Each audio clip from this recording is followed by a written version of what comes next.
clock on David's desk reads 2:42 in the afternoon, and the number on his middle screen is wrong.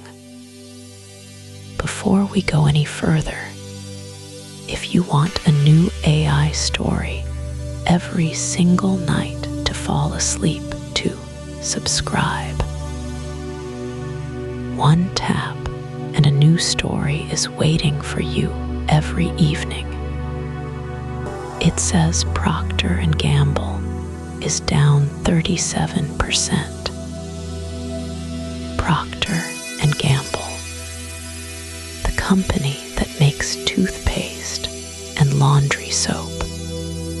The number sits there in red, blinking, the way a broken traffic light blinks in an empty intersection at night. David stares at it. He waits for the screen to fix itself. It does not fix itself. His coffee has gone cold in the paper cup beside his keyboard. He hasn't touched it since the bell. Outside the glass walls of the trading floor, the Chicago sky is the color of wet pavement. Inside, the floor is making a sound David has never heard it make before. It is not a shout. It is not a cheer. It is a soft, rising hum, the sound of 200 people all leaning forward at once. A phone rings somewhere behind him. Nobody picks it up. David's left screen shows the broader market. The Dow is falling in a straight line, not a slope, a line. The way water falls off the edge of a table. He has been on this floor for 11 years, and he has never seen a line like that on a real trading day. He has seen it in textbooks. He has seen it in training simulations they ran after September of 2008. He has never seen it at 2:42 in the afternoon on a Thursday in May. His right screen is frozen. The little spinning wheel in the corner is still spinning. It has been spinning for 90 seconds. He reaches for his mouse. He clicks. Nothing happens. He clicks again. Nothing happens. Across the aisle, a young man named Bryce is standing up at his desk. Bryce is 26 years old and wears a tie his mother bought him. He is holding his headset away from his ear, looking at it like it has insulted him. His mouth is open. His face has gone the color of paper. "What is that, Bryce?" Bryce says. He says it quietly, almost to himself. "What is that, Bryce?" David follows Bryce's eyes to the screen. Accenture, a consulting firm worth billions of dollars. The screen says Accenture just traded at 1 cent. 1 penny, a share. David hears himself laugh. It is not a real laugh. It is the sound a person makes when their brain has not caught up with what their eyes are doing. A woman 2 desks down picks up a desk phone, dials, and listens. She hangs up. She picks it up again. She dials again. She hangs up again. She does this 4 times. Her hand is shaking. The hum on the floor is louder now. Someone says a word David cannot quite make out. Someone else says, "Are you seeing this?" Someone else says, "Sotheby's. Look at Sotheby's." Someone says, "It's everything. It's everything at once." David looks back at his middle screen. Procter & Gamble is now down 39%, then 34, then 41. The numbers are not numbers anymore. They are weather. He thinks with a strange calm about his daughter. She is 8. She will be at her after-school program right now, in a room with construction paper on the walls, drinking apple juice from a small carton. He thinks about the mortgage on the house in Oak Park. He thinks about the retirement accounts of the clients whose names he knows, the ones who call him on Tuesdays and ask the same 3 questions every time. He thinks about the algorithms. He thinks about the rooms full of servers in New Jersey, in northern Illinois, in a building outside Mawa that has no sign on the door. He thinks about the code that has been running all morning, faster than any human can see. He thinks about how, for the last hour, the buying and selling on this market has not really been done by people. Not in any way the public would understand. His middle screen flickers. The price on Procter & Gamble jumps back up. Then it jumps down again. Then it does something David has never seen a price do in his entire career. It disappears. The cell on his screen, where the number should be, is blank. A small, empty square. As if the company itself has stopped existing for a moment. It is 2:45 in the afternoon. There are still 9 minutes to go. David reaches slowly for his cold coffee.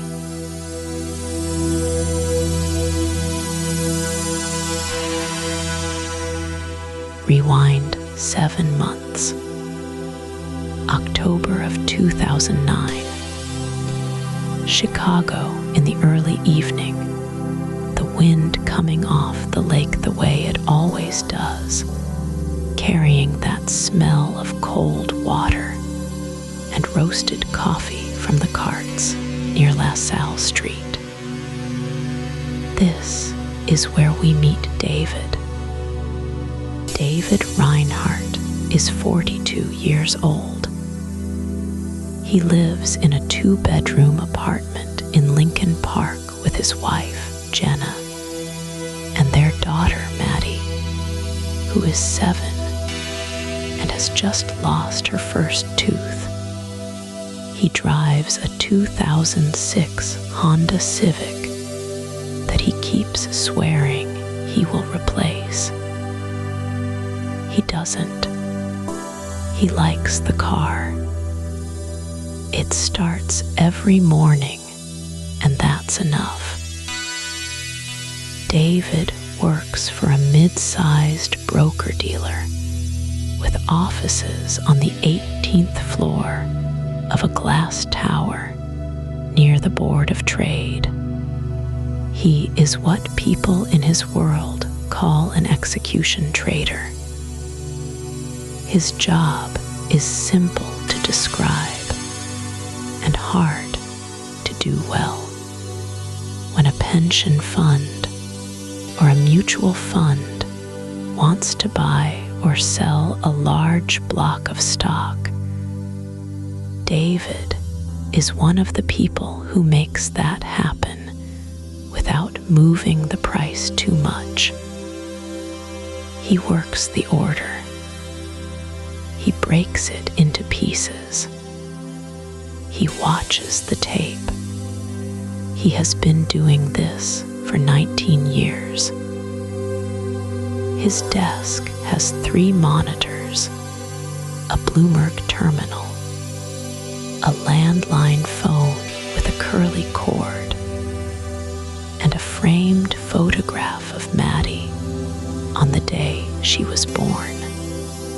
There is a coffee mug with a chip in the rim that he refuses to throw out. There is a small Cubs pennant taped to the edge of the middle screen. The trading floor itself is quieter than it used to be. David remembers when it sounded like a stadium. Phones ringing. Men shouting tickets across the room. Someone always laughing too loud about something. Now the floor hums. The shouting has moved inside the machines. The system David uses every day is called a smart order router. His firm licenses one from a vendor he has heard of his whole career. It splits his big orders into smaller child orders and sends them out to a dozen different venues. The New York Stock Exchange, NASDAQ, BATS, Direct Edge, a handful of dark pools with names like Sigma X and LiquidNet and Crossfinder. The router decides where each slice goes. It decides in microseconds. David clicks a button. The router does the rest. He thinks of it the way a person thinks of an elevator.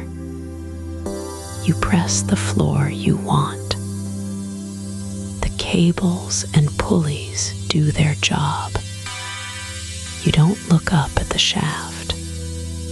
On his second monitor, there is another tool newer that his firm rolled out last spring.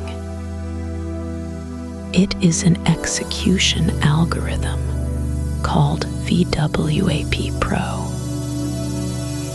Volume-weighted average price. The idea is that David can give it a 5 million share sell order and tell it to work the position out over the trading day, matching the natural volume curve of the market. The algorithm watches the tape. It speeds up when volume is heavy.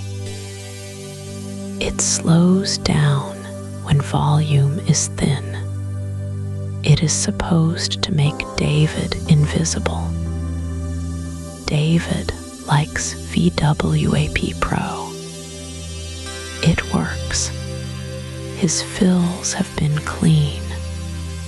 His clients are happy. His boss, a woman named Carol, who has been in this business longer than he has, came by his desk in June and told him his execution scores were the best on the floor. She said it the way Carol says everything, which is briefly and without sitting down. There are other algorithms running on other desks. Implementation shortfall. Iceberg orders. Percentage of volume. Names that mean nothing to David's wife when he tries to explain them at dinner.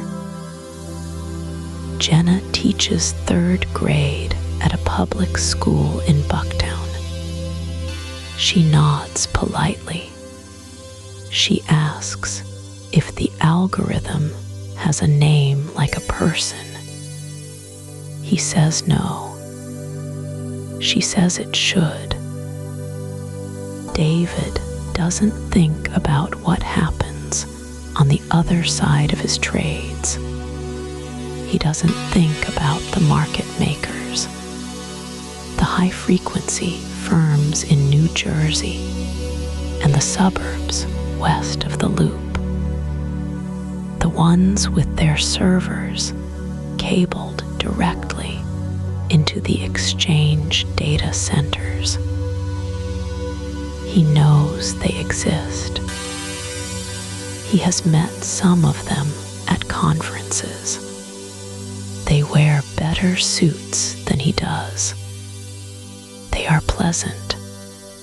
They don't talk much about their work.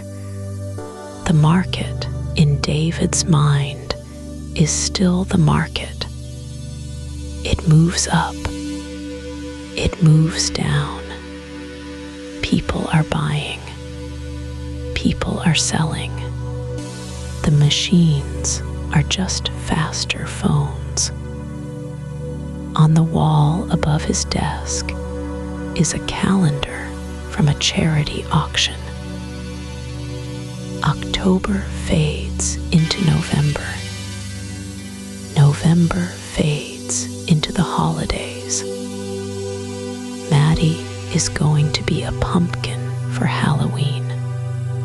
Jenna is sewing the costume by hand. David has no idea that in 6 months and one Thursday afternoon, every assumption he holds about his work will come apart in 9 minutes. For now, the router hums. The coffee is hot.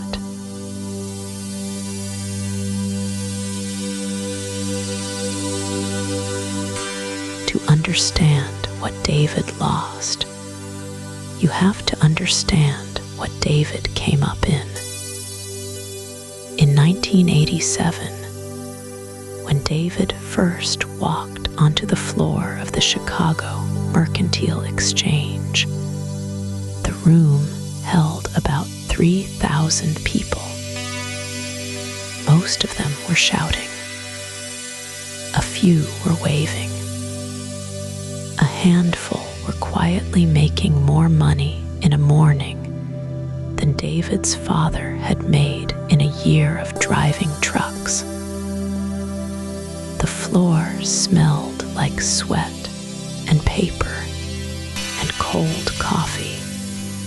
The carpet was sticky in places nobody wanted to think about.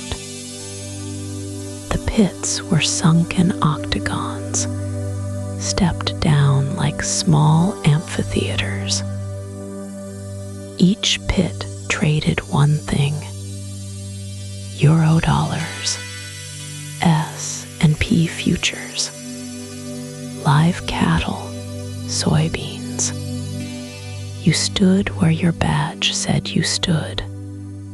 You wore a colored jacket so the runners could find you from across the room. David's first jacket was mustard yellow. His clerk number was stitched on the chest. Trades happened by hand signal. Palm out meant sell. Palm in meant buy. Fingers near the face meant a price. Fingers away from the face meant a quantity.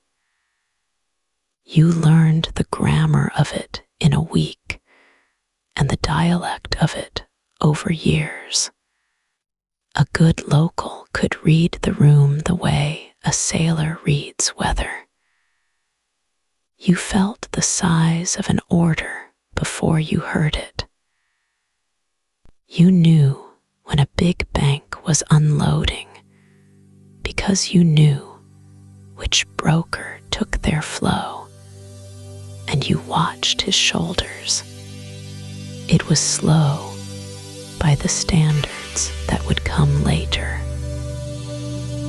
A trade might take 3 or 4 seconds from shout to confirmation. A confirmation was a small paper card called a trading card. You wrote the price, the quantity, the counterparty's badge, and you dropped the card into a time-stamped box. At the end of the day, clerks reconciled the cards. Disagreements were called out trades. You settled them the next morning over coffee, sometimes with raised voices, sometimes with a handshake. The system had problems, plenty of them. The pits were loud, physical places, and the people in them were almost entirely men, almost entirely white, almost entirely friends with each other's fathers. If you weren't in the network, you didn't get in the pit. If a broker liked you, your fills were a little better. If he didn't, they weren't. The spread between the bid and the ask was wider than it needed to be, and that spread was the local's profit. Customers paid for the inefficiency. Everyone in the room knew it.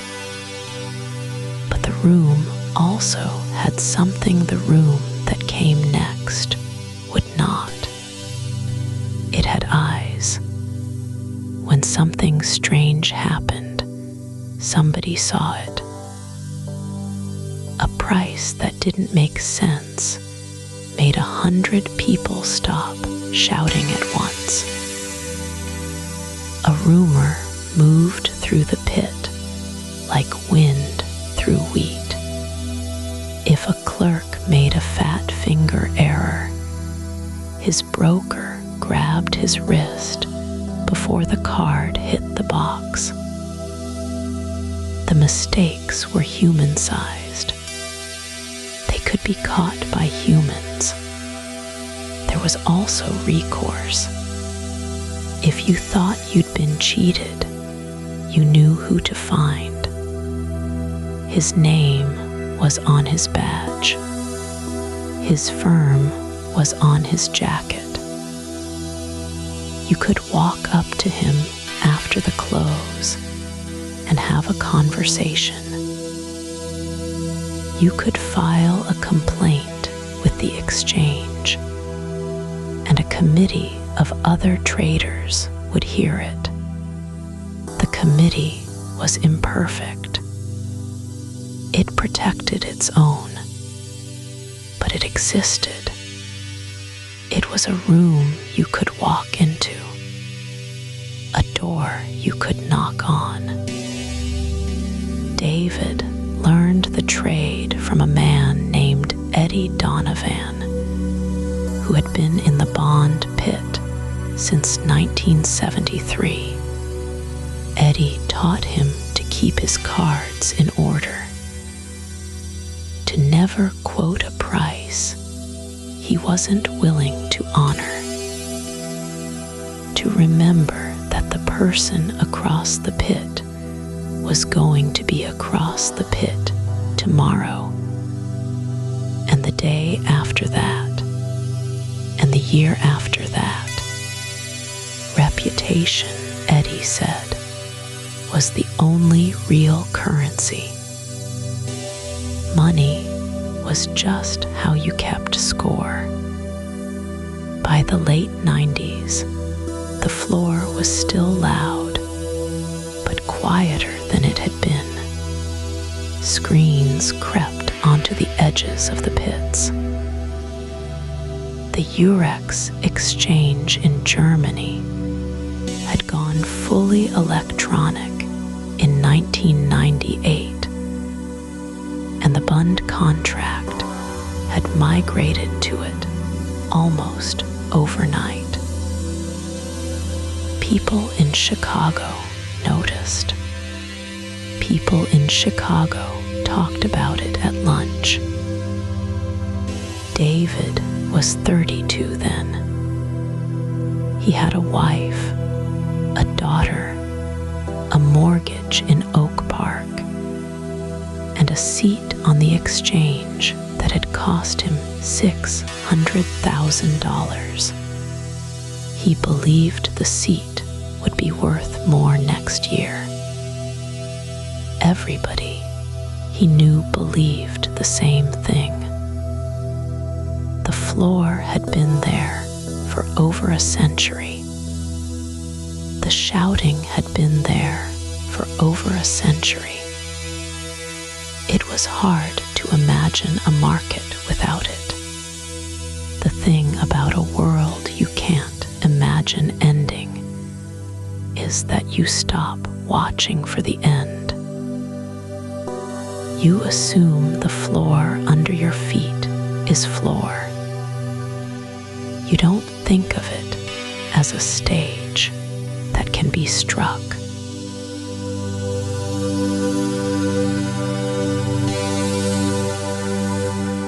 The first machine arrived on the trading floor in a wooden crate. David remembered the day because his desk shook when they wheeled it past. It was the spring of 1998. The crate had a shipping label from a vendor in New Jersey, and a clerk in a blue jacket signed for it like it was a case of printer paper. Inside was a server. Inside the server was the future, though nobody on the floor used that word yet. The firm called it modernization. That was the word on the memo that landed in every mailbox that month. Modernization of the order flow. Modernization of the execution desk. Modernization of the post-trade reconciliation. The memo was 2 pages long. It was signed by a managing director David had never met. The language was the kind of language that lives in press releases. Efficiency gains, reduced friction, tighter spreads for our clients, best-in-class execution. David read it twice on the train home and could not have told you in plain English firm was actually planning to do. That was part of the point. The words were smooth on purpose. They were designed to slide past you without leaving a mark.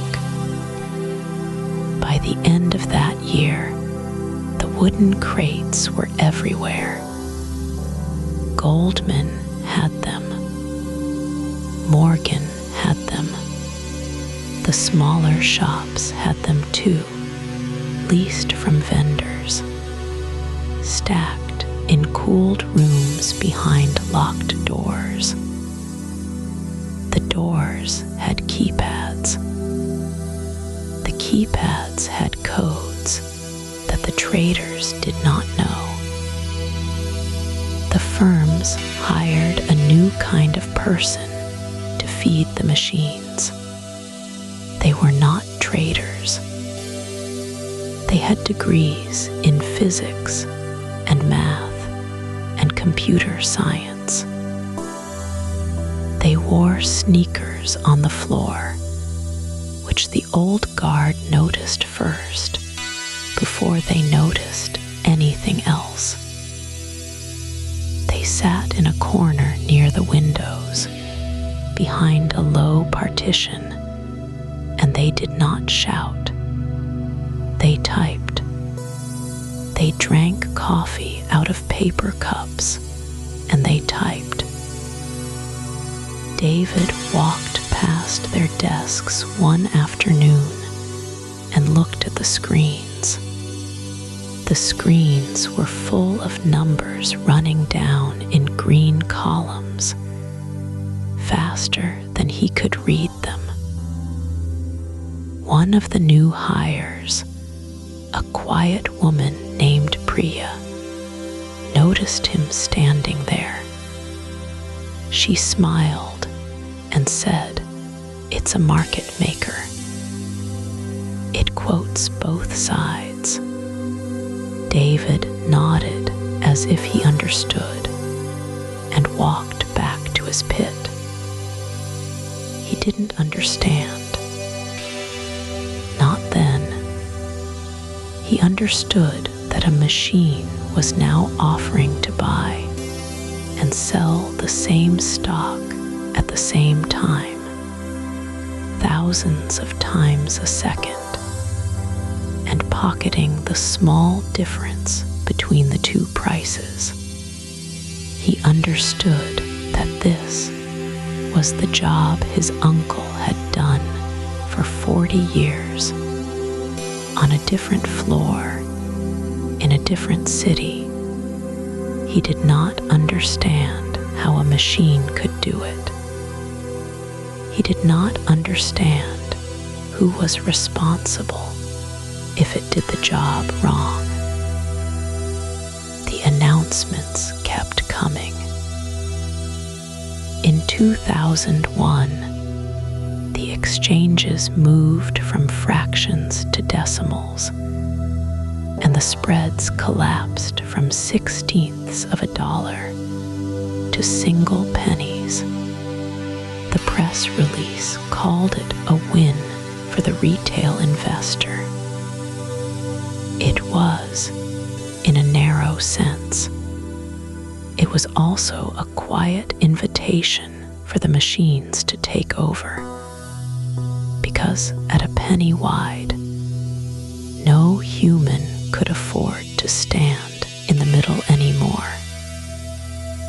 The math had changed.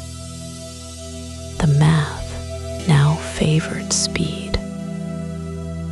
In 2005, the SEC passed something called Regulation NMS. The rule said that an order had to be routed to whichever venue showed the best price, anywhere in the country. At the moment the order arrived, it sounded fair. It sounded like protection for the customer.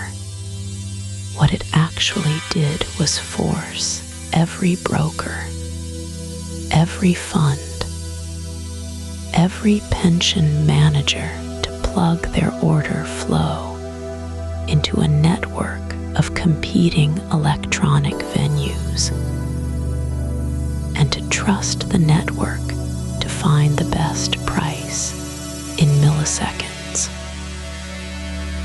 The network was the machines. There was no other way to do it. The firm held a town hall about the new rule. The managing director stood at a podium in a conference room on the 42nd floor and read from a printed page. He used the word modernization again. He used the word efficiency. He said the firm was investing in infrastructure to serve our clients in the new market structure. He took no questions. David sat in the back and ate a bagel and watched the man's mouth move. The words were smooth, the way they had been on the Memo 7 years earlier. Reasonable, calm, the kind of words you nod along with because disagreeing would feel rude. Walking back to the elevator afterward, he passed the locked room with the keypad. He could hear the servers breathing through the door. A soft, steady hum like a refrigerator, like something that did not sleep.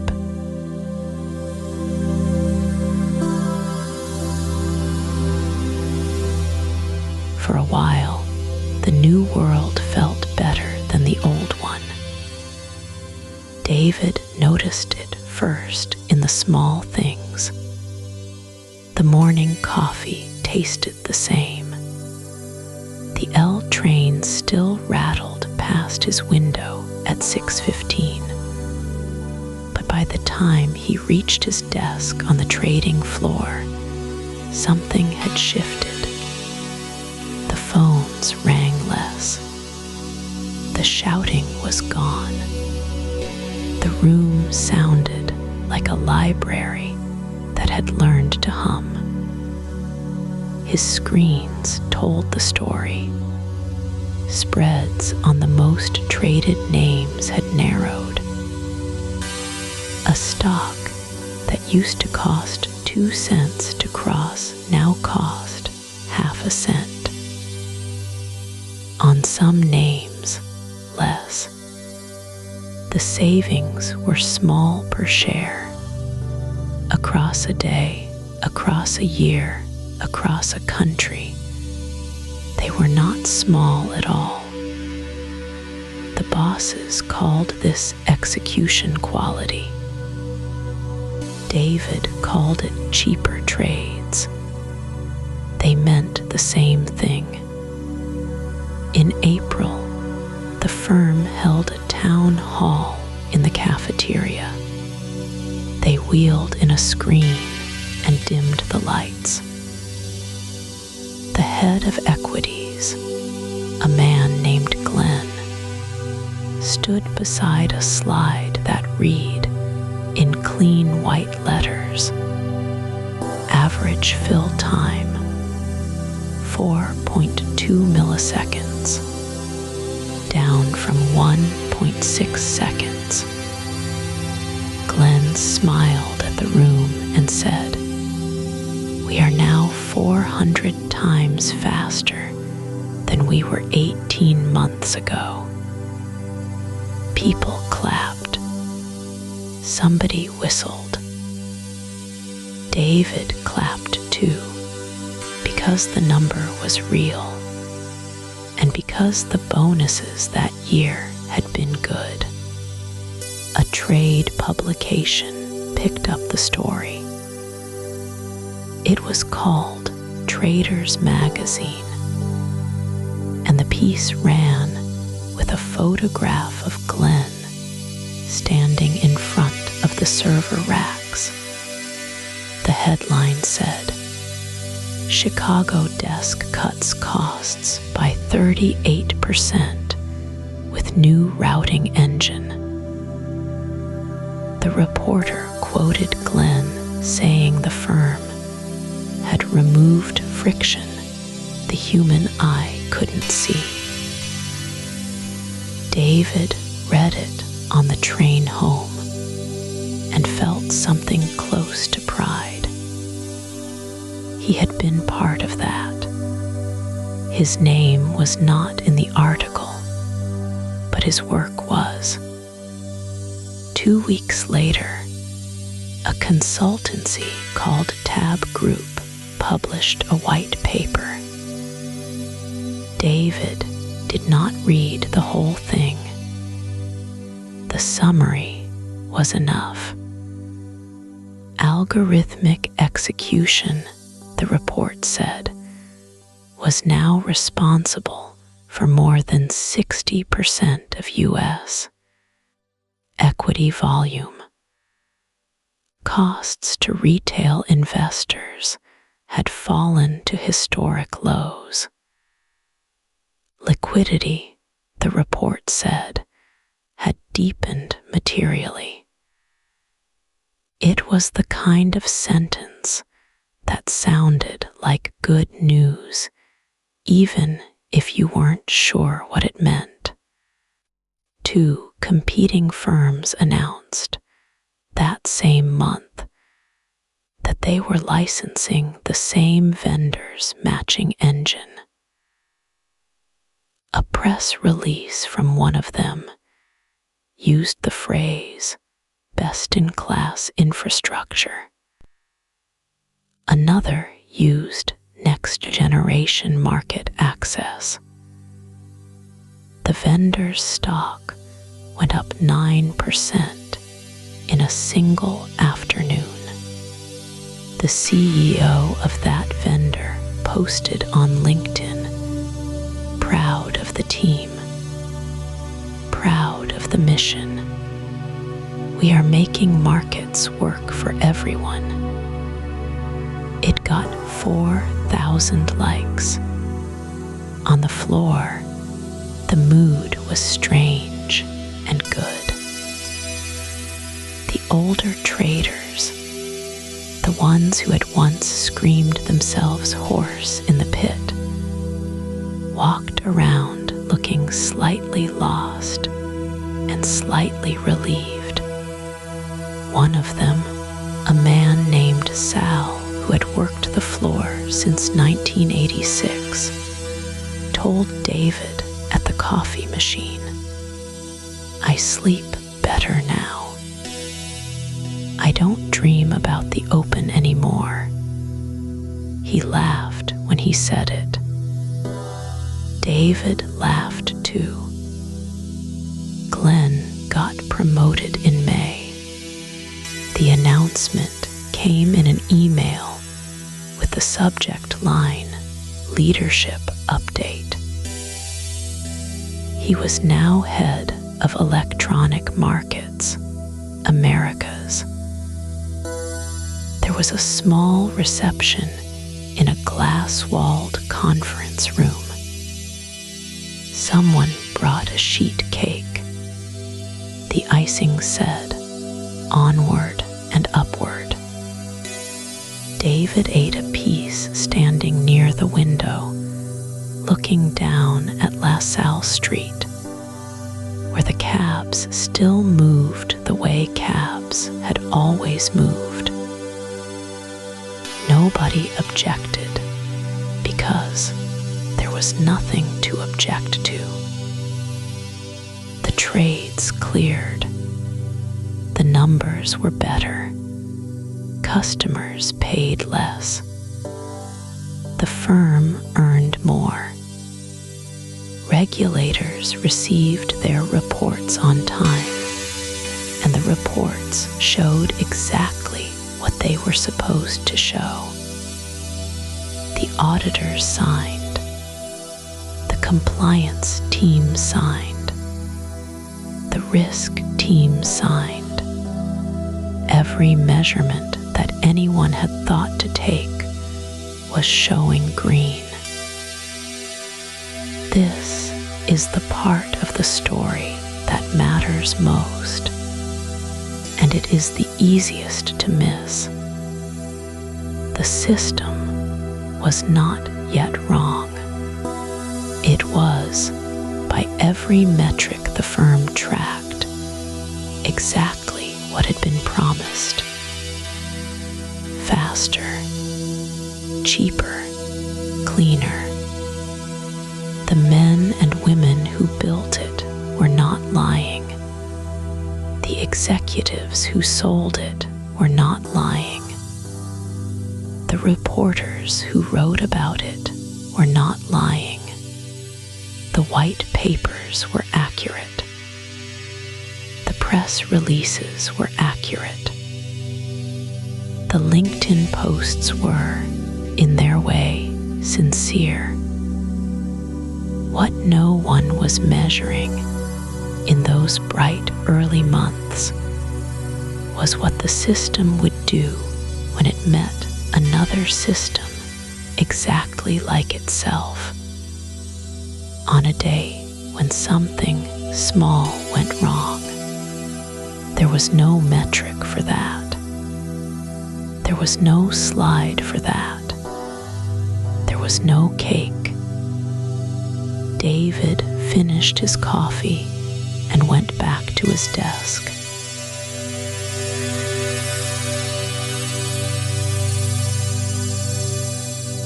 It happened on a Tuesday, late March, the kind of afternoon where the trading floor settled into its second wind.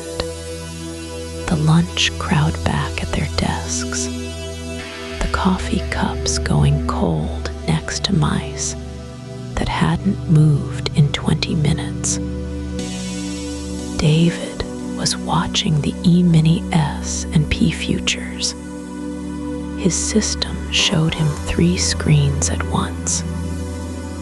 Bid stack on the left, offer stack on the right. The middle was the ladder where price lived, scrolling, blinking, alive. A quote flashed at the top of the offer stack. 200 contracts at a price that didn't belong there. 18 ticks above the next nearest offer. It sat for less than a second. Then it was gone. David blinked at the screen. He scrolled back through the tape. The print was there. Then it wasn't. He turned to Marco, 2 desks down. You see that? Marco didn't look up from his own monitors. See what? E-mini. Phantom offer. 200 lots, way off the book. Just sat there and vanished. Marco shrugged. Fat finger. Somebody's algo coughed. It didn't trade. Nothing hit it. Then no harm done. David scrolled back again. He could not find the print in the executed trades log.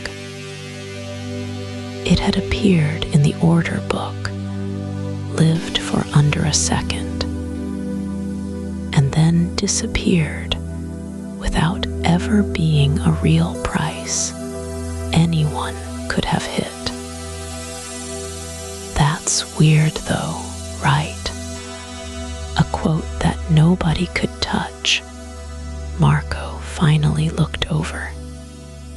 He was 46, 20 years on the floor, the kind of man who had stopped being surprised by anything around 2007.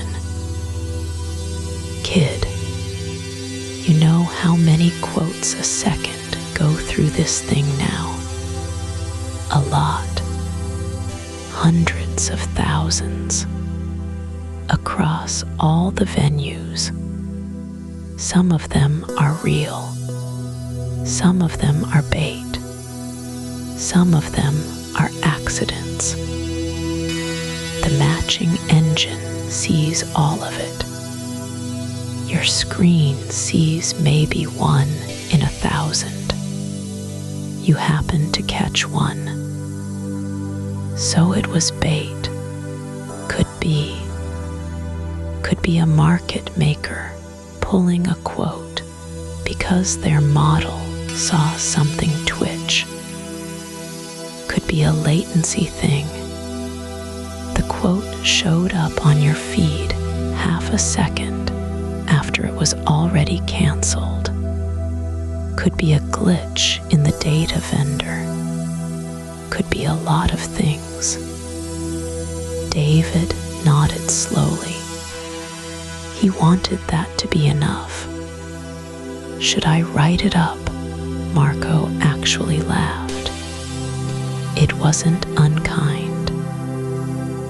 It was the laugh of a man who had watched 100 new traders ask the same question. Write up every weird quote you see on this floor. You're gonna write all night. Compliance has flags for the stuff that matters. If it matters, they'll see it. Okay, it's a glitch, David. The system's huge. There's gonna be edges. Right. Marco turned back to his own ladder. The conversation was over. It had taken 90 seconds. David sat with it for another minute. He looked at his screen. The E-mini was trading smoothly again. Bid, offer, bid, offer. The numbers climbed and fell in the small, calm rhythm they always had. Whatever he had seen was already gone, already buried under 10,000 new quotes that had arrived in the time it took him to ask the question. He thought about the word Marco had used. Edges. The system was huge, and it had edges. And sometimes you saw one. That made sense. Every system had edges. The grocery store scanner sometimes rang up a banana as a candle. The elevator at his building sometimes opened on the wrong floor. Things misfired. Things were looked into. Things were fixed.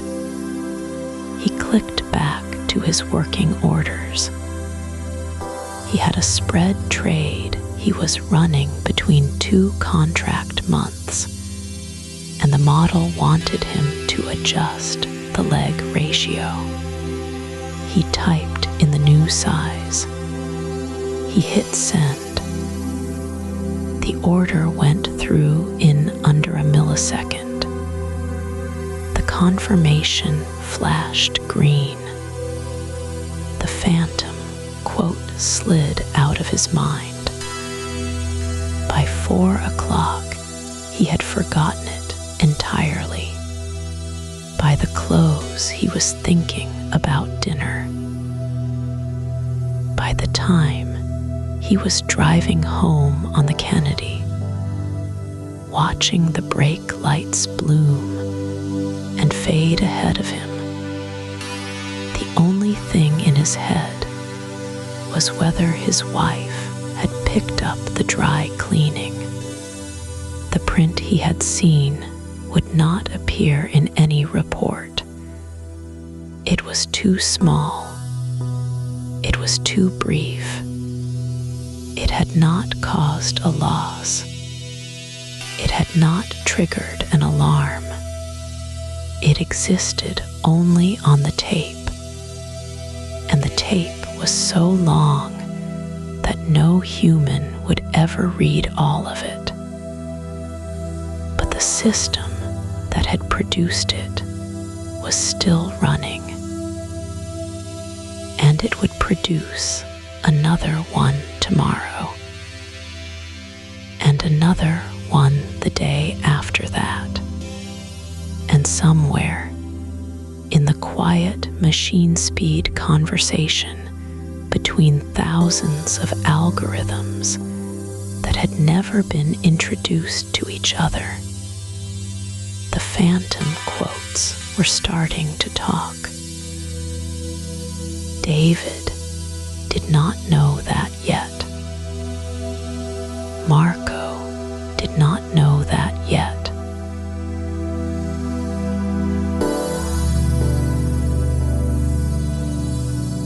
It started as a sticky note, just one yellow, stuck to the bottom edge of David's left monitor.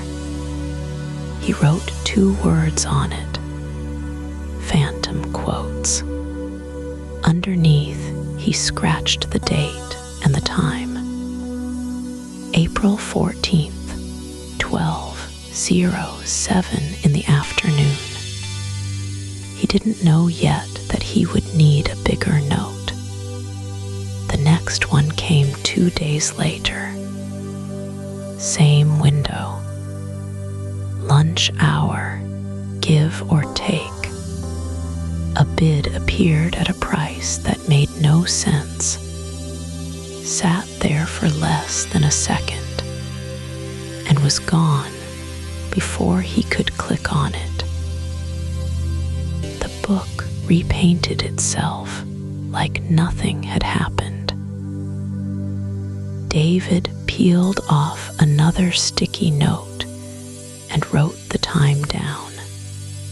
By the end of the month, the monitor was framed in yellow.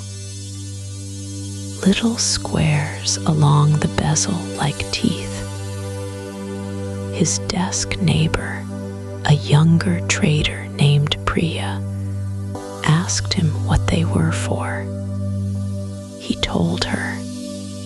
She laughed in a friendly way and said her screen would look like a banana if she did that for everything weird she saw.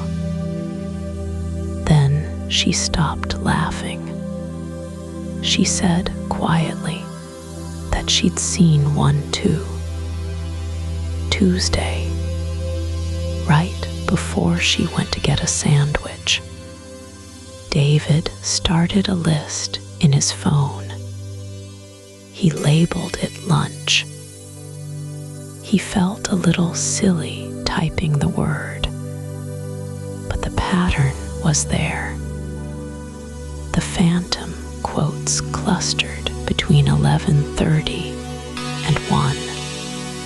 Volume thinned at midday. The human traders on the desk were chewing food, scrolling news, half watching. The machines kept going. And in that softer hour, something kept reaching into the book and pulling its hand back. He moved to screenshots. He learned the keyboard shortcut. He set up a folder on the shared drive and named it something boring so nobody would open it. Inside, the images piled up. A bid for 1,000 shares at a price 4 cents off the market. Gone in the next frame. A ladder of offers had vanished all at once, like a row of lights cut by one switch.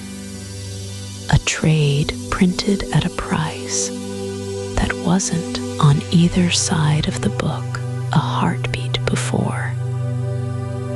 He wasn't a programmer. He didn't know the words for what he was watching.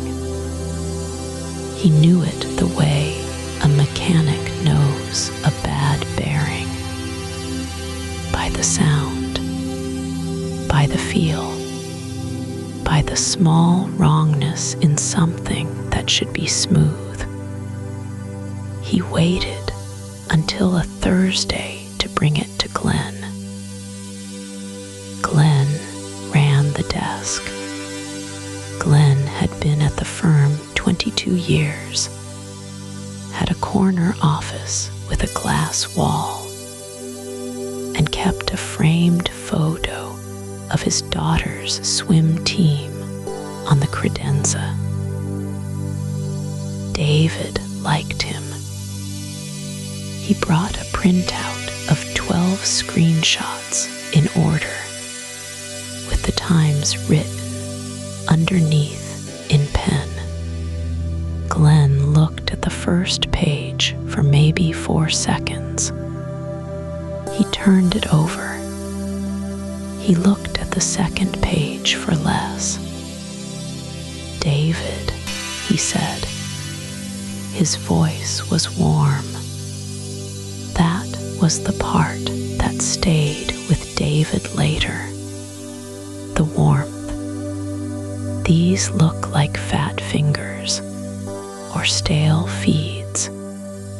You know how the data comes in. Sometimes a packet is late. Sometimes a quote stuffer is testing his code in the corner. It's noise. David said he didn't think it was noise. He said it happened at the same time of day. He said Priya had seen it too. Glenn nodded the way a doctor nods at a patient who has read too much online. "I hear you," he said. "I want you bringing me things. That's what good traders do.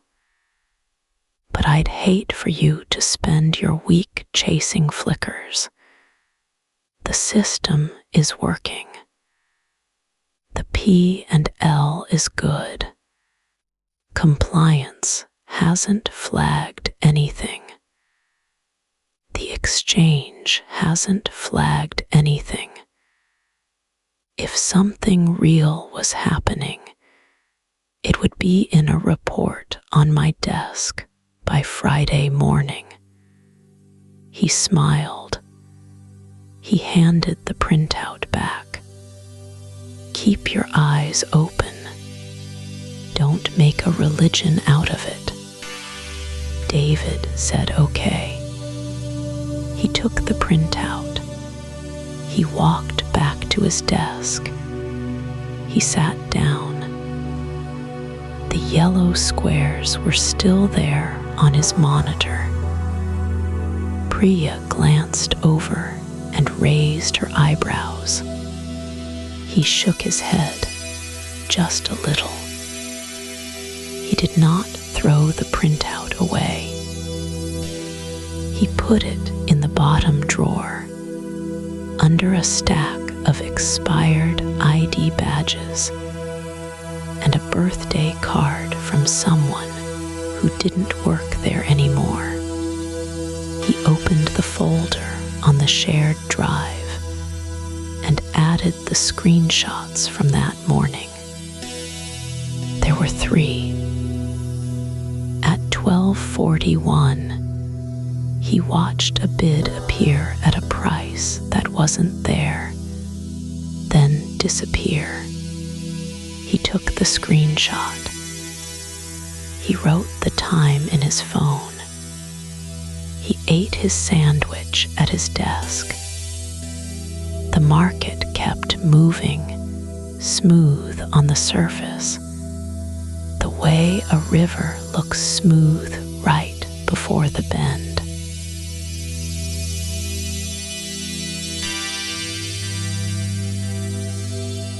The change came on a Tuesday. David noticed it the way you notice that a clock on the wall has stopped. Not all at once.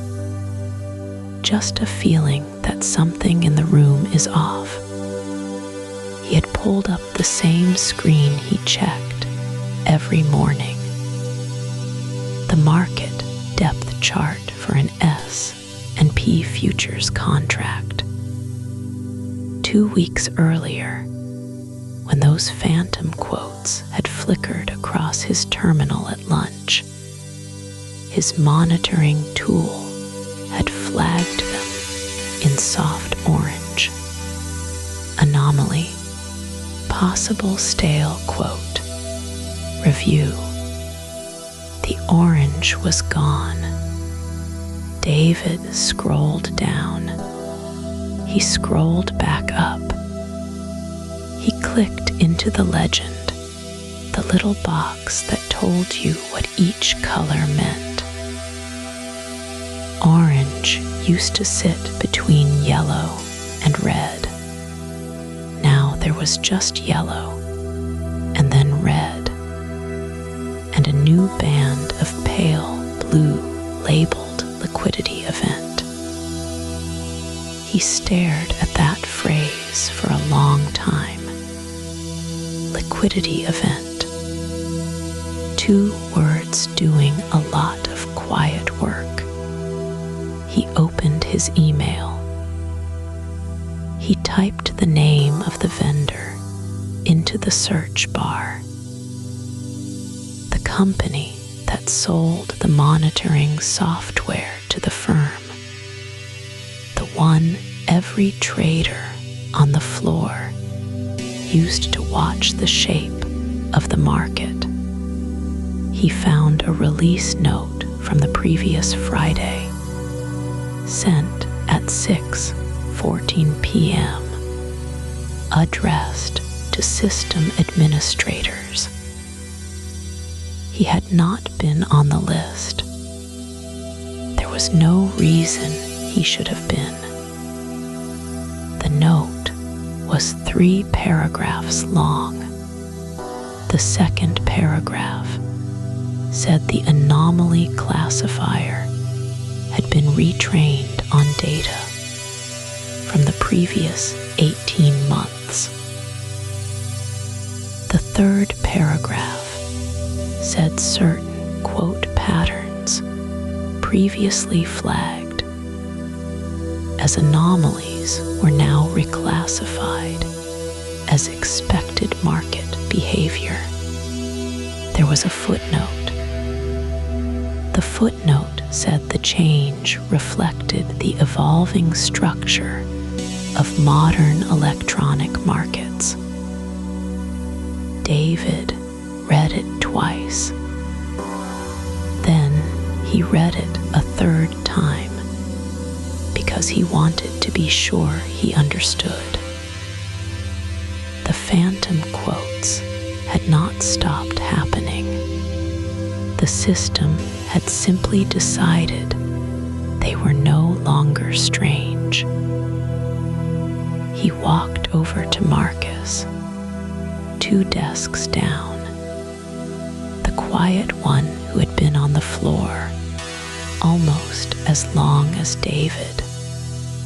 Marcus was eating an apple and watching 3 screens at once.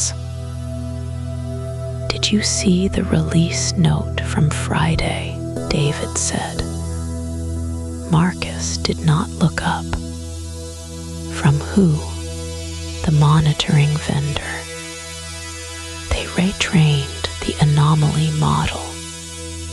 Marcus chewed. They do that every quarter.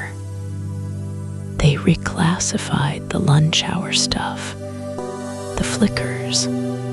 Those aren't anomalies anymore. Marcus office finally looked over. He had a small, tired smile. David, nothing's an anomaly anymore. That's the whole game. David went back to his desk. He sat down. He pulled up the same chart. The pale blue band sat there, calm as a pond. Liquidity event. The market was doing the thing it had always done, except now the software agreed with the market instead of the trader. He thought about how the change had moved through the building. Someone in engineering had read the release note. Someone in compliance had probably skimmed it and filed it. Someone in risk had updated a threshold in a configuration file and committed it to a repository with a short message.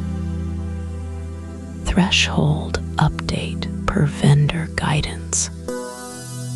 The commit would sit there forever, time-stamped, searchable, and almost certainly never read again.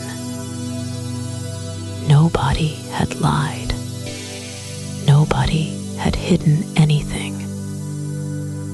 The information had traveled exactly where it was supposed to travel. It had simply traveled around David, the way water moves around a stone.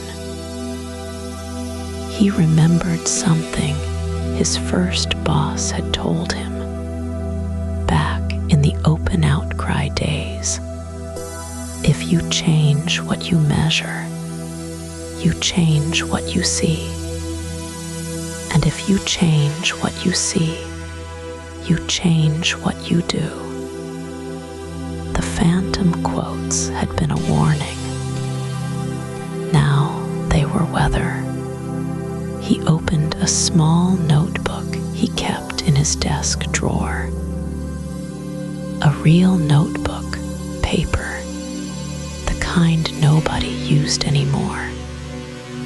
He wrote the date. He wrote the words liquidity event in careful block letters. He underlined them. He did not know yet why he was doing it.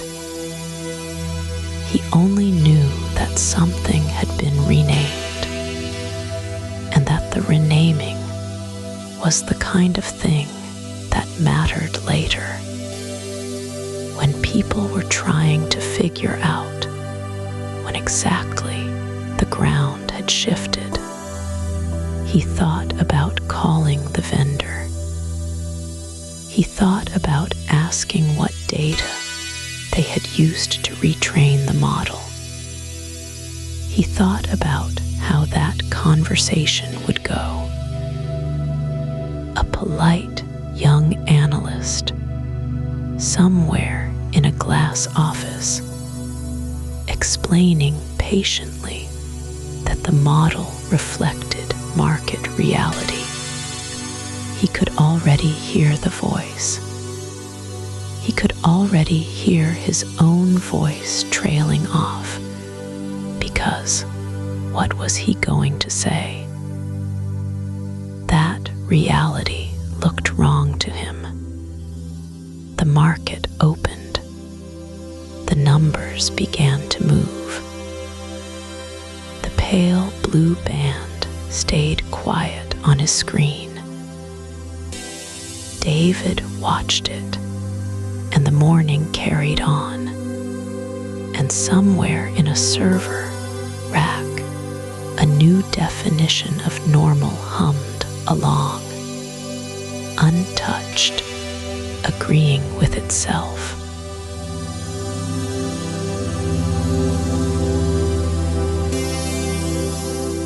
Step away from David for a moment. Step out of the Chicago trading floor, away from the screens and the coffee and the quiet hum of the machines. Look instead at the public record.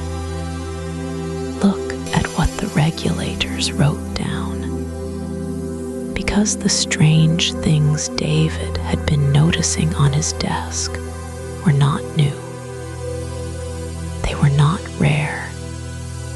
They had already been measured, studied, and filed away in reports that very few people outside the industry ever read. On May 6, 2010, the Dow Jones Industrial Average fell about 600 points in roughly 5 minutes. The total drop that afternoon reached nearly 1,000 points before the market clawed most of it back. 9% of the value of the largest companies in America vanished, and then reappeared inside the span of a single lunch hour. The joint report from the Securities and Exchange Commission and the Commodity Futures Trading Commission, published on September 30, 2010, ran 104 pages. It described what happened in careful, bureaucratic language. It did not assign blame to any single trader. It described a sequence, a large mutual fund complex, later identified as Waddell and Reed, placed a sell order for 75,000 E-mini-S and P500 futures contracts. The order was routed through an automated execution algorithm. The algorithm was told to sell at a rate tied to trading volume, but not to a price and not to a clock. As selling pressure grew, other algorithms began to buy and then quickly resell those same contracts to one another. The report called this a hot potato. The contracts moved between machines thousands of times in seconds. Real liquidity drained out. Phantom liquidity took its place. Stocks like Accenture briefly traded for 1 cent. Sotheby's briefly traded for $99,999. Procter & Gamble, a company in the Dow itself, lost more than 30% of its price in minutes. Over 20,000 trades across more than 300 securities were later canceled by the exchanges because the prices were judged to be clearly erroneous. That phrase, clearly erroneous, became a kind of small monument, a formal acknowledgement that the market had, for a little while, stopped being a market at all. The 2010 event was not isolated. The Bank for International Settlements, in its 2017 report on foreign exchange flash events, cataloged more than 30 significant flash crashes across global markets between 2010 and 2016.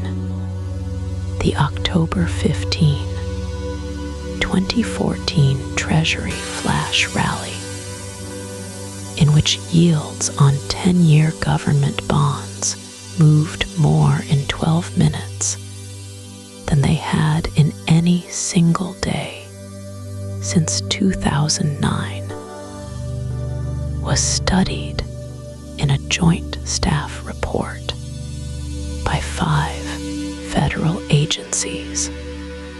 They could not fully explain it. The report used the phrase self-reinforcing feedback loop.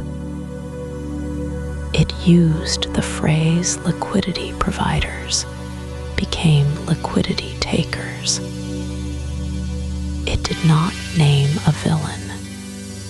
On August 24, 2015, in the first minutes of the trading day, hundreds of exchange-traded funds opened at prices wildly disconnected from the value of the assets they were supposed to track.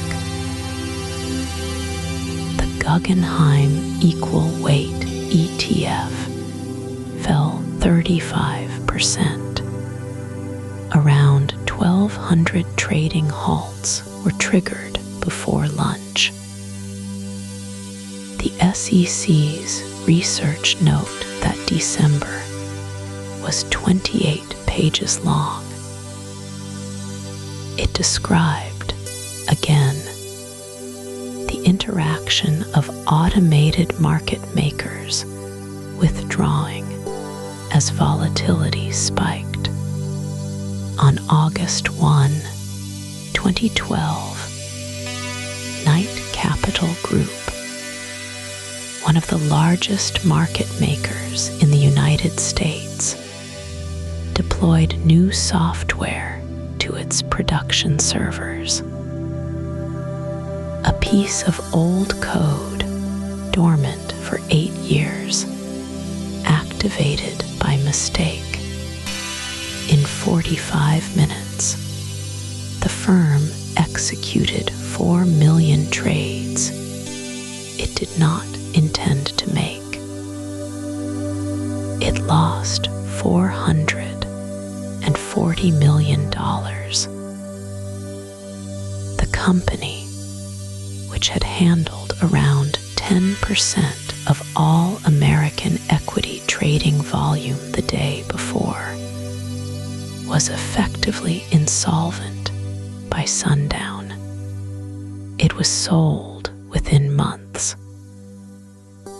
On February 5, 2018, a product called the Velocity Shares Daily Inverse VIX short-term ETN lost more than 90% of its value in a single afternoon. The instrument relied on automated rebalancing tied to the level of the VIX volatility index. As volatility rose, the rebalancing forced more buying of volatility futures, which pushed volatility higher, which forced more buying. The product was terminated. Traders called the day Volmageddon. These events share a shape, a sudden move, a withdrawal of automated liquidity, a feedback loop between machines that were each following their own rules correctly. No rogue trader, no single point of failure. The Joint Advisory Committee on Emerging Regulatory Issues, in its February 2011 recommendations, used careful words. It recommended deeper study. It recommended better data. It recommended coordination. What it did not say.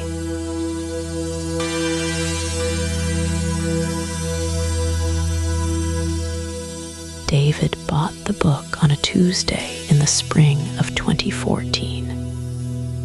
He hadn't planned to. He was changing trains at Union Station, and the small bookstore near the platform had a stack of them in the window. The cover was black. The title was 3 words: Flash Boys, Michael Lewis. He picked one up because the name on the cover was familiar, and because the man on the radio that morning had been talking about it like it was a fire alarm. He read the first chapter on the train home. Then he sat in his car in the driveway and read the second one. His wife came out to ask if he was coming inside. He held up one finger and kept reading.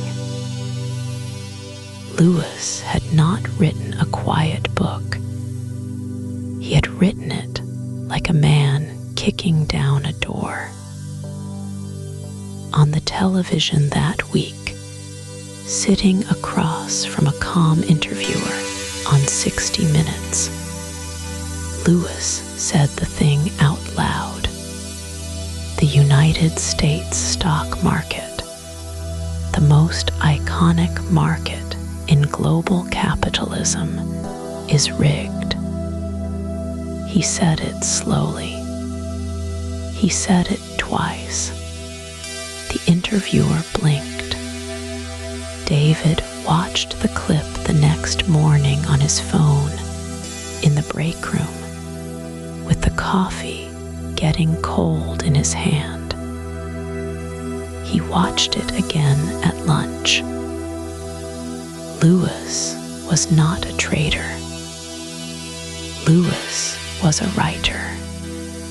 But Lewis had spent a year talking to the people David worked next to.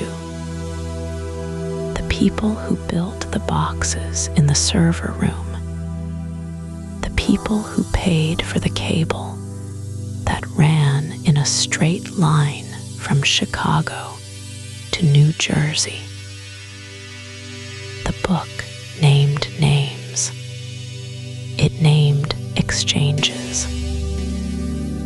It named the kinds of orders that David had seen flicker past on his screen for years and never quite understood. It described a market where prices on one screen were not the prices on another screen, where the difference of a millisecond was the difference between winning and losing, where the slowest player at the table was always the person trying to buy a few shares for their retirement account. Lewis had a hero in the book, a man named Brad Katsuyama, who had worked at the Royal Bank of Canada, who had noticed something simple and strange. When he tried to buy a stock at the price he saw on his screen, the price moved away from him every time. He could see 10,000 shares offered. He pressed the button he got 2,000. The rest vanished. Someone, somewhere, was always faster.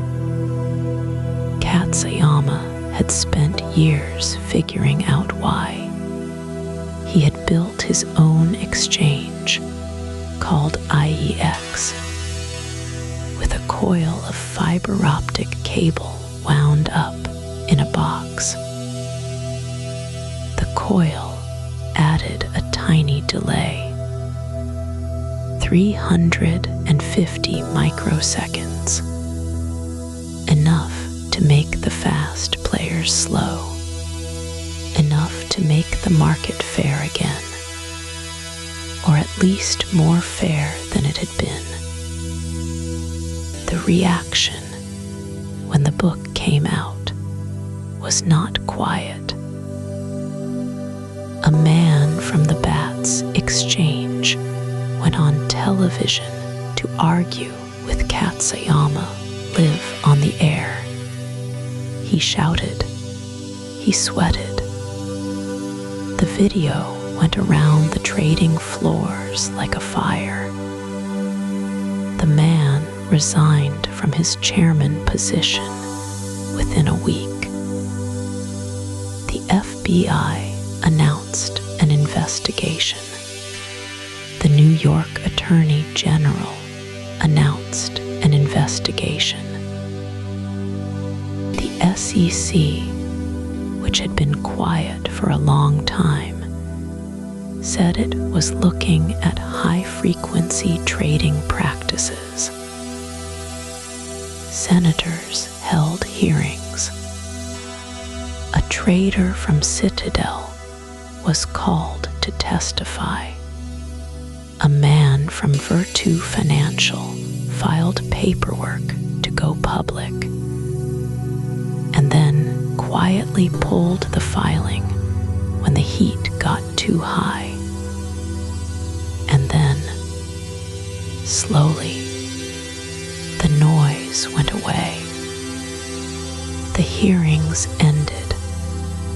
The investigations did not produce charges against the big firms. The exchanges kept selling co-location services. The special spots in the data center where you could pay extra to put your server closer to the matching engine. The cable from Chicago to New Jersey kept carrying its signals. The fast players got faster.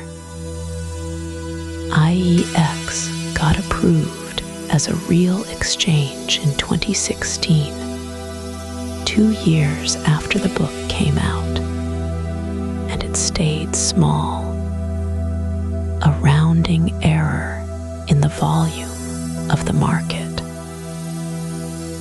David finished the book on a Sunday. He closed it and put it on the shelf next to the cookbooks. His wife asked him what it was about. He thought about it for a long time before he answered. "It's about a man who saw something wrong," he said, and told everyone, and nothing happened. She nodded like she understood and went back to her crossword. At work the next day, the screens looked the same. The phantom quotes still flickered at lunch. The spread still widened and tightened in patterns David could not quite name. Lewis had told the country. The country had listened for about 3 weeks. And then the country had gone back to whatever it was doing before.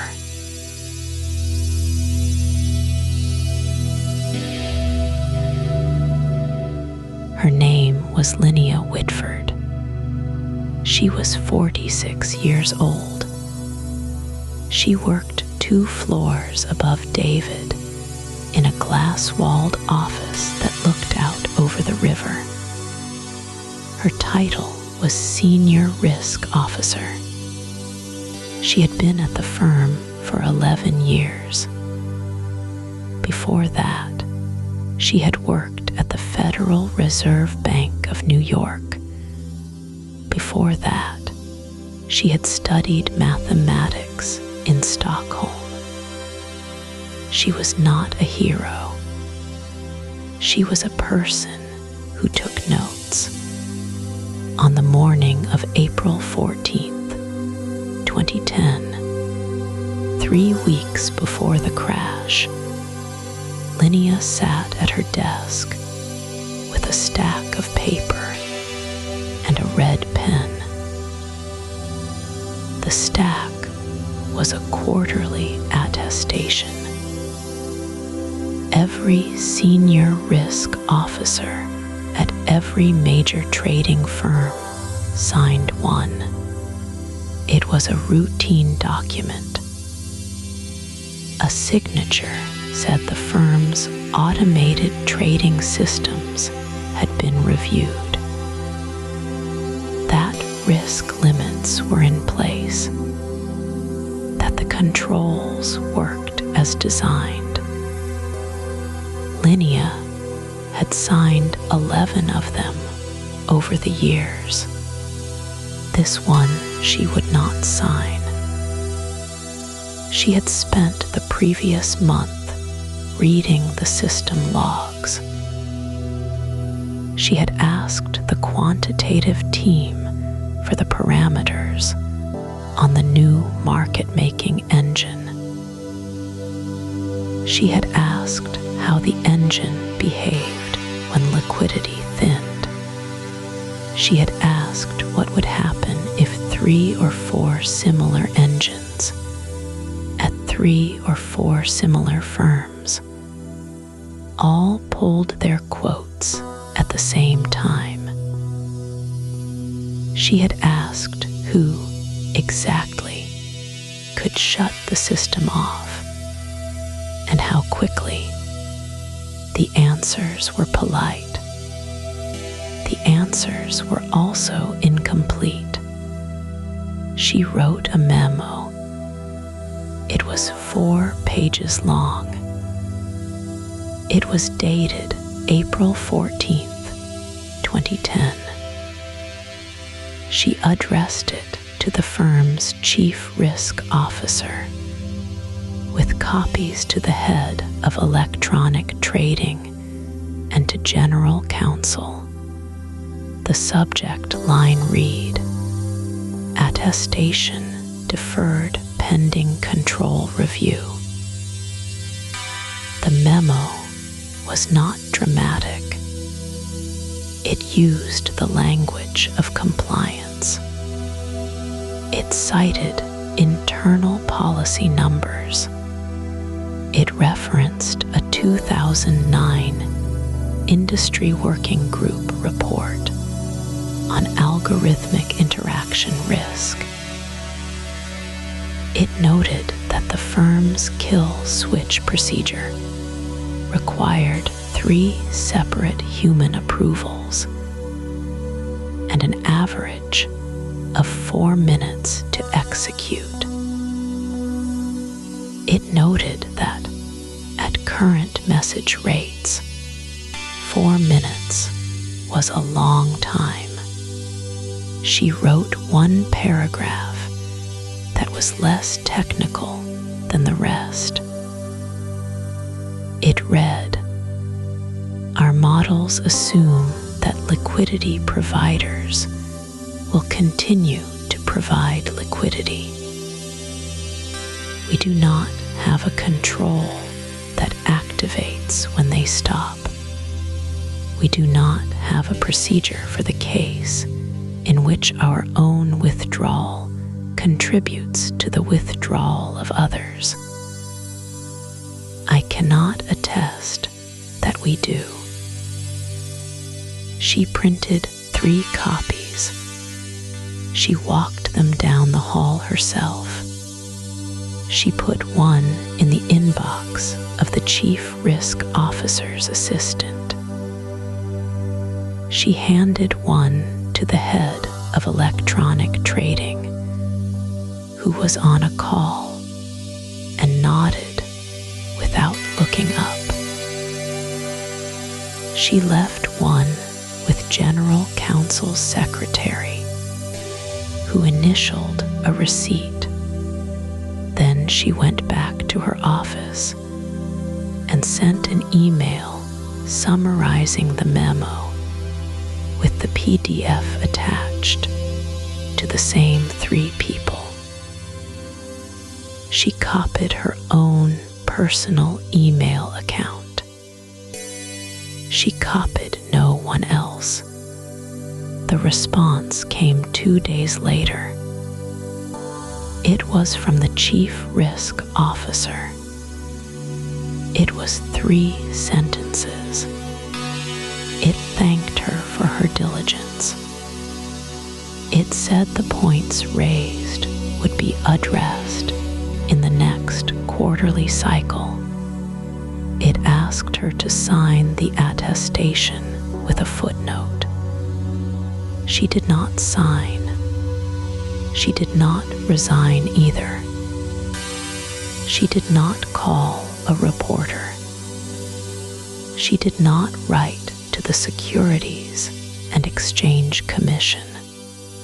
She had 2 children in school and a mortgage, and a mother in a care facility in Uppsala. She kept her job. She kept her memo. She kept her copy of the email. She filed them in a folder on her desktop named Q1 2010 Attestation. On the afternoon of May 6th, 2010, at 2:32 in the afternoon, Linnea Whitford was in a conference room on the 18th floor in a meeting about office space. She did not see the market collapse begin. She did not see David 2 floors below, watching his screen go dark. She found out the way most people did, from a colleague's phone in the hallway at 2:51. She walked back to her office. She opened the folder on her desktop. She read her own memo again.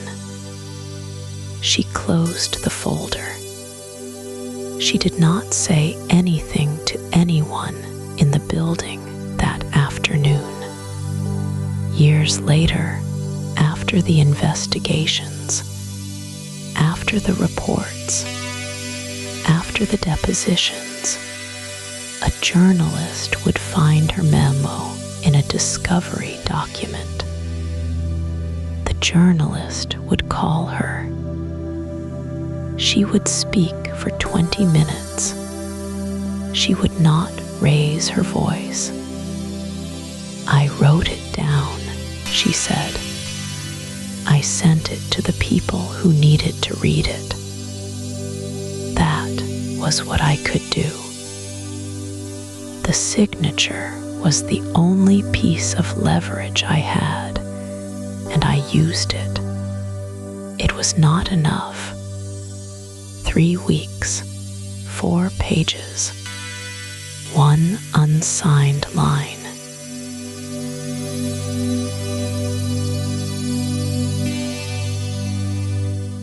David started with his manager.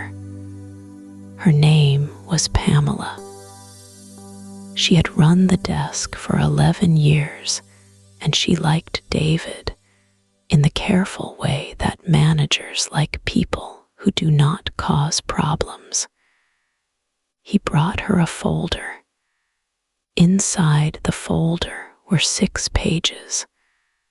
time stamps, quote sequences, the phantom prices he had been watching for months, the pattern at lunch, the widening spread, the little gaps in the order book that should not have been there. Pamela read it slowly. She drank her coffee. She closed the folder. "David," she said, "this is good work. This is careful work. Take it to compliance." He waited. She did not say anything else. He understood. She had not refused him. She had simply handed him the next door. Compliance was on the 7th floor. The compliance officer was a man named Greg who wore the same gray suit every day. Greg read 3 pages, set them down, and said the firm could not act on this without legal review. Legal review would take 90 days. In the meantime, Greg said David was not to discuss the matter with anyone outside the firm. His employment contract included a non-disclosure clause. Greg slid a printed copy of that clause across the desk and underlined the relevant paragraph in pen. "It's for your protection," Greg said. David nodded. He took the paper. He went back to his desk and stared at his screen for a long time. That night, he called the Securities and Exchange Commission, the main line in Washington. He sat on his couch with the phone against his ear and listened to hold music. It was a thin, instrumental version of something he could not name. After 18 minutes, a tired voice answered. The voice took his name. The voice took his number. The voice said someone from the Office of Market Intelligence would return his call within 10 business days. The voice did not ask what the matter concerned. Nobody called back. He tried again the following week. He pressed a different set of menu options. A different tired voice took his name and his number. This voice told him that complaints about algorithmic market activity were generally referred to the Division of Trading and Markets, but that the division did not, as a rule, respond to individual tips from industry employees who were still employed at the firm in question. The voice suggested he file a written complaint through the agency's online portal. The online portal had a character limit. David tried to compress 6 months of observation into the box. He gave up at midnight and saved the draft. He called the CFTC the next morning. The Commodity Futures Trading Commission handled the futures side, E-mini contracts he had been watching were futures. A woman there listened for 9 minutes. She was kind. She said the agency was aware of concerns about high-frequency activity in the e-mini market. She said an interagency working group was studying the question. She could not tell him more. She wished him luck. He called a journalist, a reporter at the Wall Street Journal who had written about market structure. The reporter listened. The reporter asked good questions. Then the reporter asked if David would go on the record. David thought about Greg's underlined paragraph. He thought about his mortgage. He thought about his daughter's tuition. He said he needed to think about it. The reporter said to call back when he was ready. David did not call back. He called a lawyer, a securities lawyer recommended by a friend. The lawyer charged $450 an hour, and the initial consultation cost $600. The lawyer told him that whistleblower protections under Dodd-Frank were strong on paper, but slow in practice. The lawyer told him that to qualify for the SEC whistleblower program, he would need original information that led to a successful enforcement action over $1 million. The lawyer told him these cases routinely took 5 to 7 years. The lawyer told him to keep copies of everything at home, not at work, and to stop using his work email for anything related to the matter.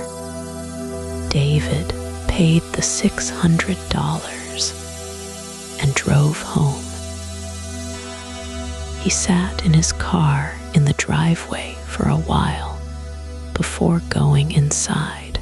He thought about how each person he had spoken to had been reasonable. None of them had been cruel. None of them had told him he was wrong.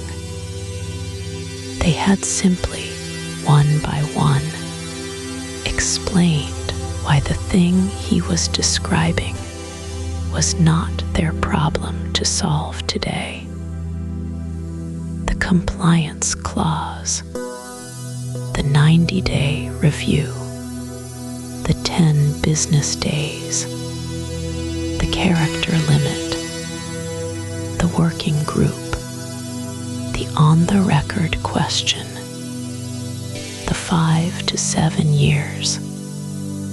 The system was working exactly the way it had been built to work. That was the part that frightened him.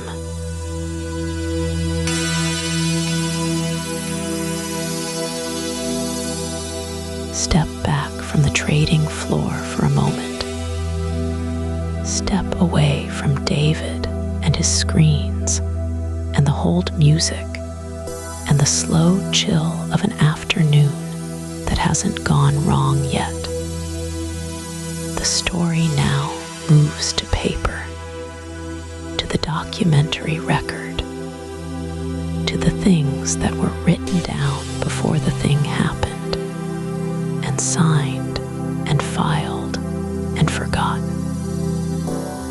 2 years before the crash, In the spring of 2008, a working group inside the Securities and Exchange Commission produced an internal memorandum. The subject line was plain.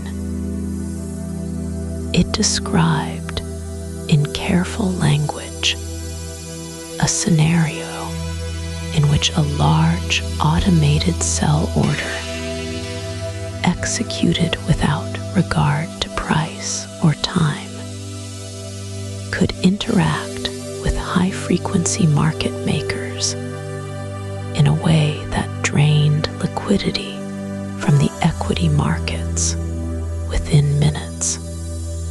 The memo did not say if. The memo said when. The authors were not alarmists. They were career staff. They cited prior episodes.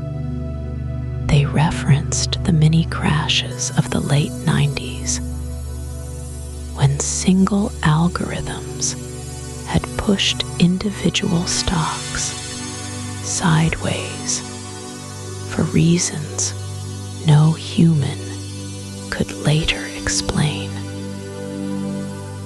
They noted that the market makers of the old floor had legal obligations to provide quotes in bad weather. The new ones did not. The new ones could simply turn off. The memo recommended 3 things: a coordinated circuit breaker across exchanges, a standard for the cancellation of clearly erroneous trades, and a single, unified audit trail so that, after an event, regulators could reconstruct what had happened across venues. None of the 3 existed in 2008. None of the 3 would exist by May of 2010. The memo was routed for comment. The comments came back. Some were technical. Some were political. One senior official wrote that the proposed circuit breakers might be perceived as government interference in price discovery. Another wrote that the audit trail, while desirable, would be expensive to build and would require coordination with the CFTC.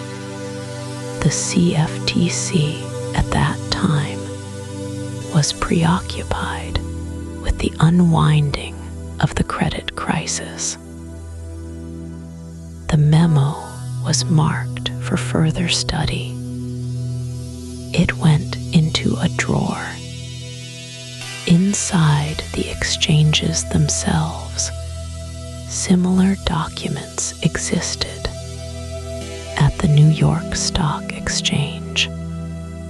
An internal risk presentation from late 2008 described what staff called interaction risk.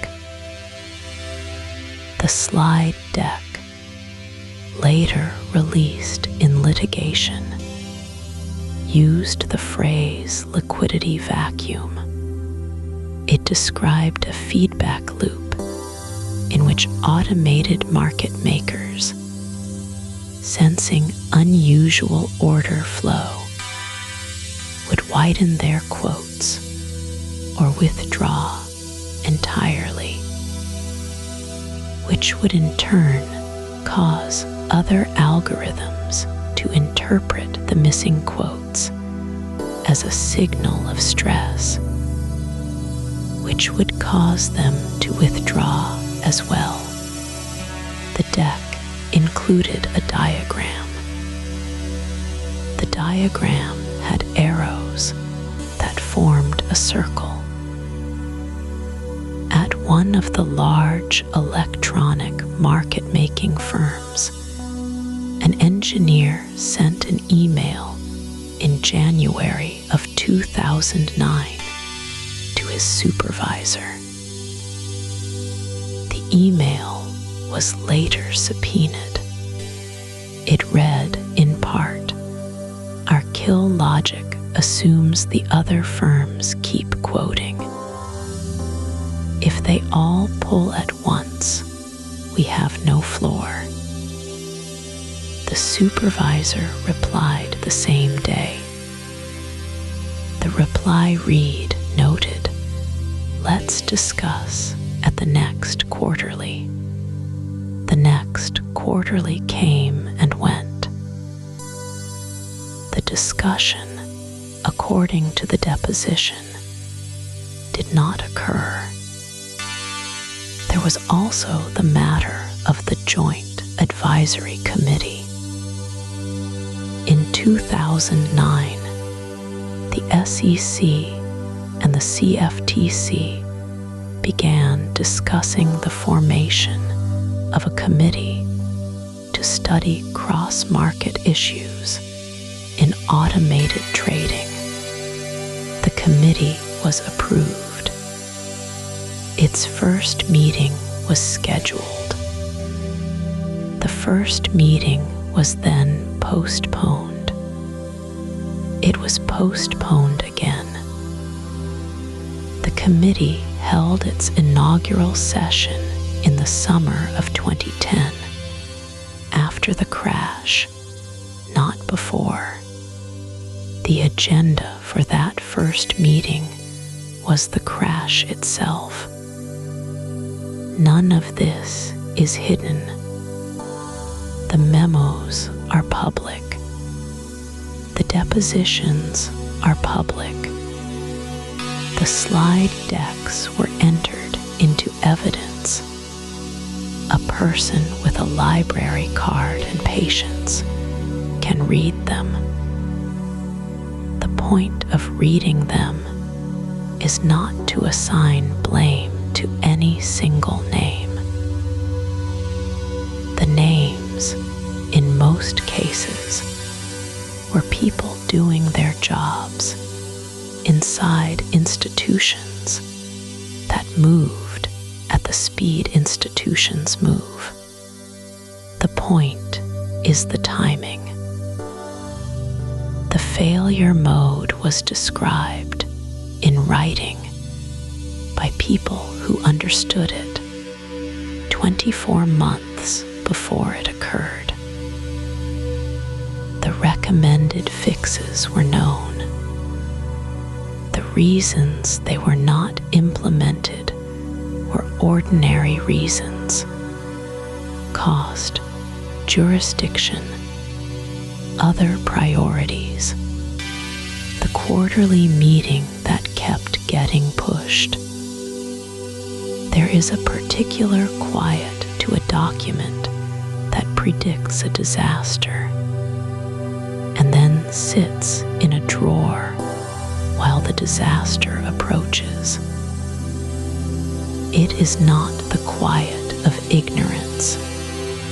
It is the quiet of knowledge that has been filed correctly. The memo had a tracking number. The tracking number had a status. The status was open.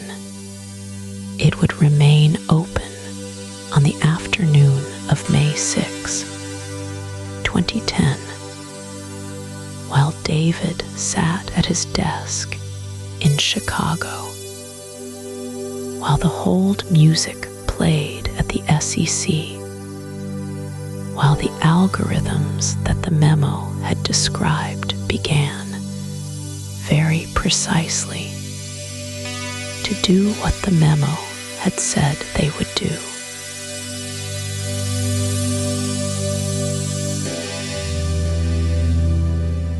David did not forget the memo.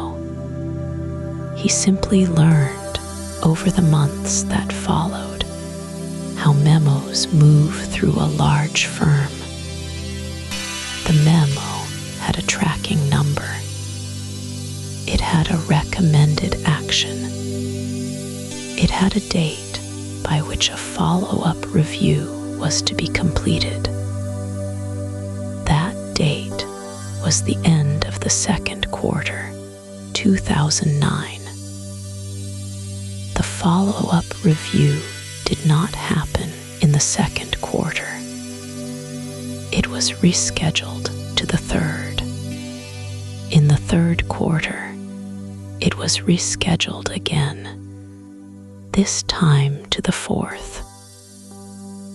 By the fourth quarter, it had a new tracking number, and the old tracking number was marked closed.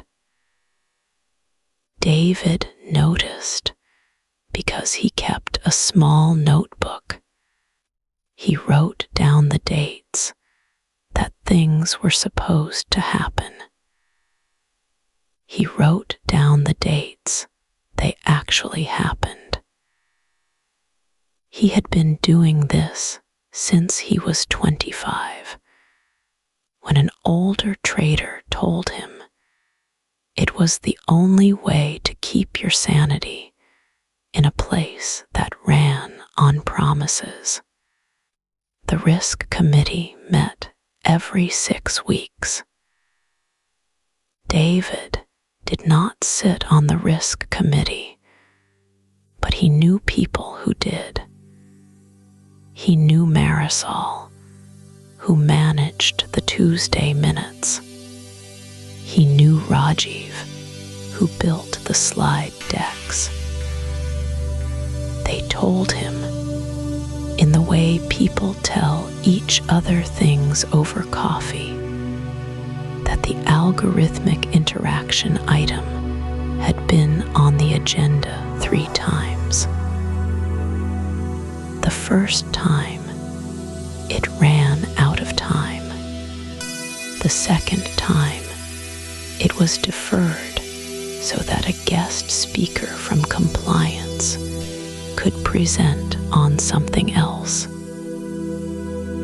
The third time, it was simply not on the agenda anymore. No one had removed it. That was the strange part. There was no decision. There was only a new version of the agenda, prepared by a new assistant, working from a template that had been updated, and the line item was gone. In January, the firm announced a hiring freeze. The freeze was modest. It applied only to non-revenue generating roles. The market structure research team, the small group of 4 people whose job was to study exactly the kind of interaction the memo had warned about, lost 2 of its members to attrition that spring. Neither was replaced.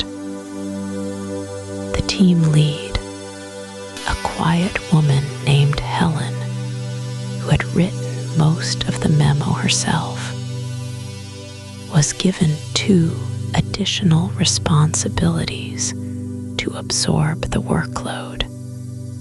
She stopped coming to the 11 o'clock stand-up. She started taking lunch at her desk. In March, there was a reorganization. The reorganization was framed as a streamlining. 3 departments became 2. The market structure research team, which had reported up through risk, was moved under a new umbrella called Strategic Analytics. Strategic Analytics reported up through the office of the Chief Operating Officer, which reported up through a different committee than the one that had originally received the memo. The working group that had been formed to act on the memo was not dissolved. It was simply no longer clear who it reported to. Meetings were rescheduled. A new charter was drafted. The draft charter went out for review and came back with comments. The comments were addressed. A second draft went out. By the time the second draft was finalized, 2 of the original working group members had taken jobs at other firms. David watched all of this from the trading floor. He did not see it as a conspiracy. He had been at the firm long enough to know that conspiracies require coordination, and coordination was the one thing the firm had never been good at. What he saw instead was friction. The ordinary friction of a large organization. A safety review that everyone agreed should happen, that no one was specifically responsible for, that kept being pushed because something more urgent kept arriving. A board topic that fell off the agenda because the agenda was crowded. A hiring freeze that landed by sheer coincidence on the only team that would have done the work. A reorganization that meant well and accidentally severed a line of accountability that had taken 5 years to build. He kept writing in his notebook. He wrote down the dates the meetings did not happen. He wrote down the names of the people who left. He wrote down the names of the people who replaced them, and the names of the people who replaced those people. By the spring of 2010, the memo was 18 months old. It had been read by perhaps 40 people. None of them had done anything wrong. None of them had failed to take it seriously. They had simply, each in their own small way, been asked to do something else first. David closed his notebook on the last Tuesday in April. He put it in his desk drawer. He told himself he would bring it up at the next risk huddle. The next risk huddle was scheduled for May 10th.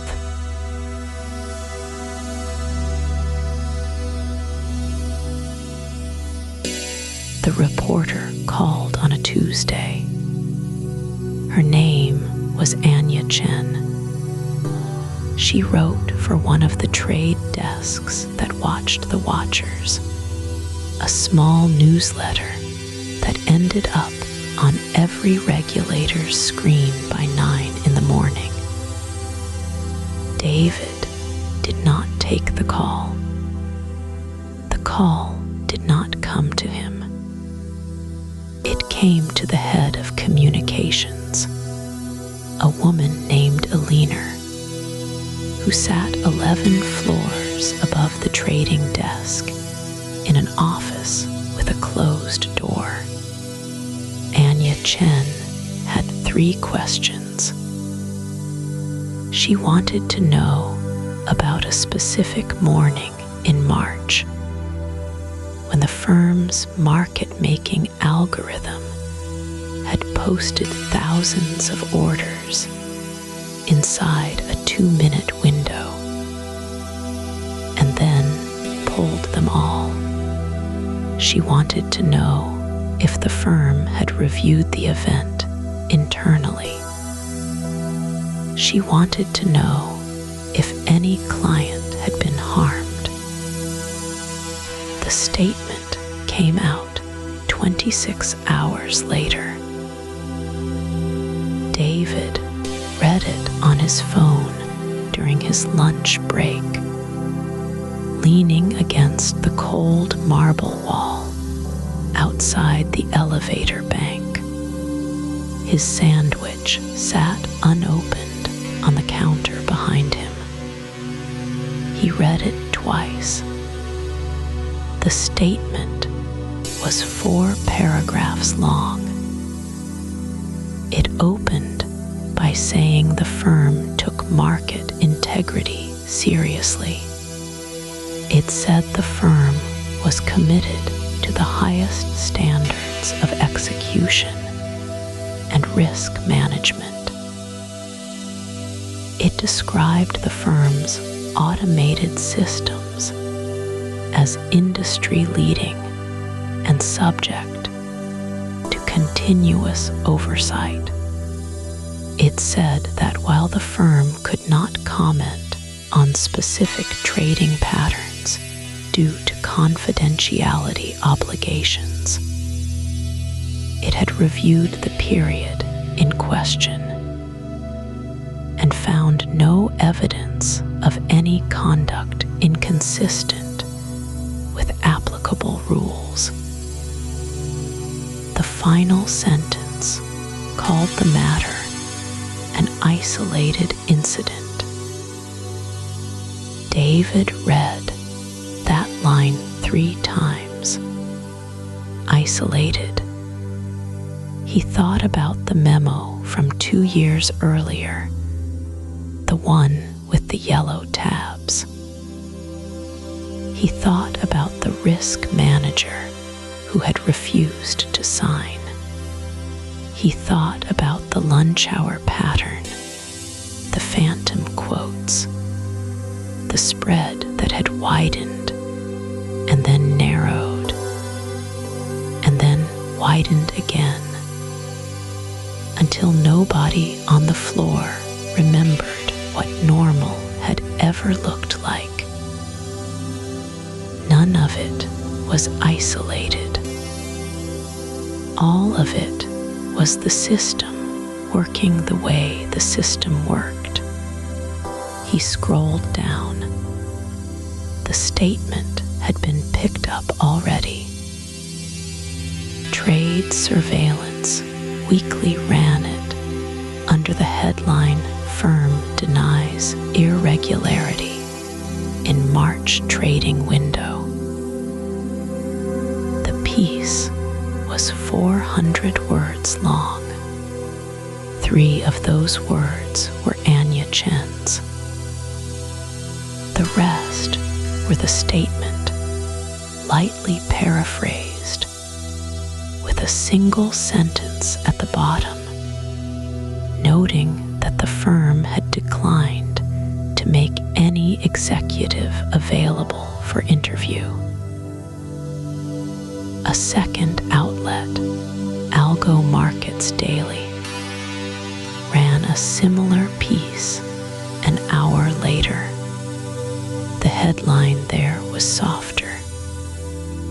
Market maker affirms compliance standards. The body of the article quoted the firm's statement almost in full,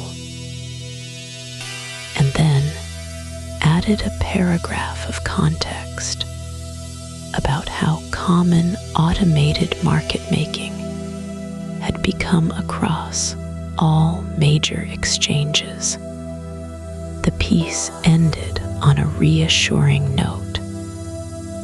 The systems were watched. The watchers were watched. Everything was, on balance, fine. The third outlet was a regulator's own internal bulletin. It did not run the story as a story.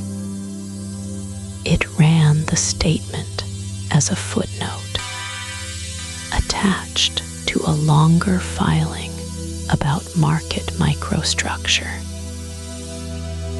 The footnote read, "Firm has stated publicly that internal review identified no irregularities. See Exhibit 14B. Exhibit 14B was the press release itself, attached as a PDF. That was how it worked. The institution's voice entered the record. The record was the thing that got cited. The thing that got cited became, over time, the thing that was true. 2 weeks later, the firm held its quarterly earnings call. David listened to it from his desk through a single earbud, while the screens in front of him continued their quiet shimmer of green and red. The chief executive spoke for 40 minutes about revenue, headcount, and expansion into European venues. Near the end, an analyst from a large bank asked a careful question about recent press coverage of the firm's market-making activities. The chief executive answered without hesitating. "We addressed that publicly," he said. "It was an isolated incident, fully reviewed, and we stand by our systems and our people." The analyst thanked him and moved on to the next question. David sat very still. He looked at the words on his phone. He looked at the screens. He thought about how the statement had described the place he worked. Industry leading, continuously overseen, committed. He looked around the floor. He saw the empty desks where the human traders used to sit. He saw the racks of servers humming behind glass. He saw the risk dashboard that nobody had looked at since the morning meeting. He recognized nothing in the statement. Not the building, not the systems, not the work, not himself. He put the phone in his pocket. The market kept moving. The story in the institution's voice was already finished.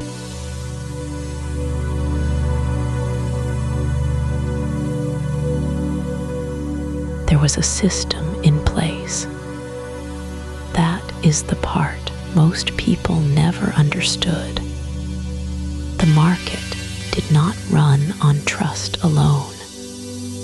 It ran on a network of watchers, each one supposed to catch what the others missed. The Securities and Exchange Commission had a division for it. The Office of Compliance Inspections and examinations. They were supposed to walk the floor, in a sense, not the physical floor, which barely existed anymore. They walked the code. They reviewed the filings. They asked the questions.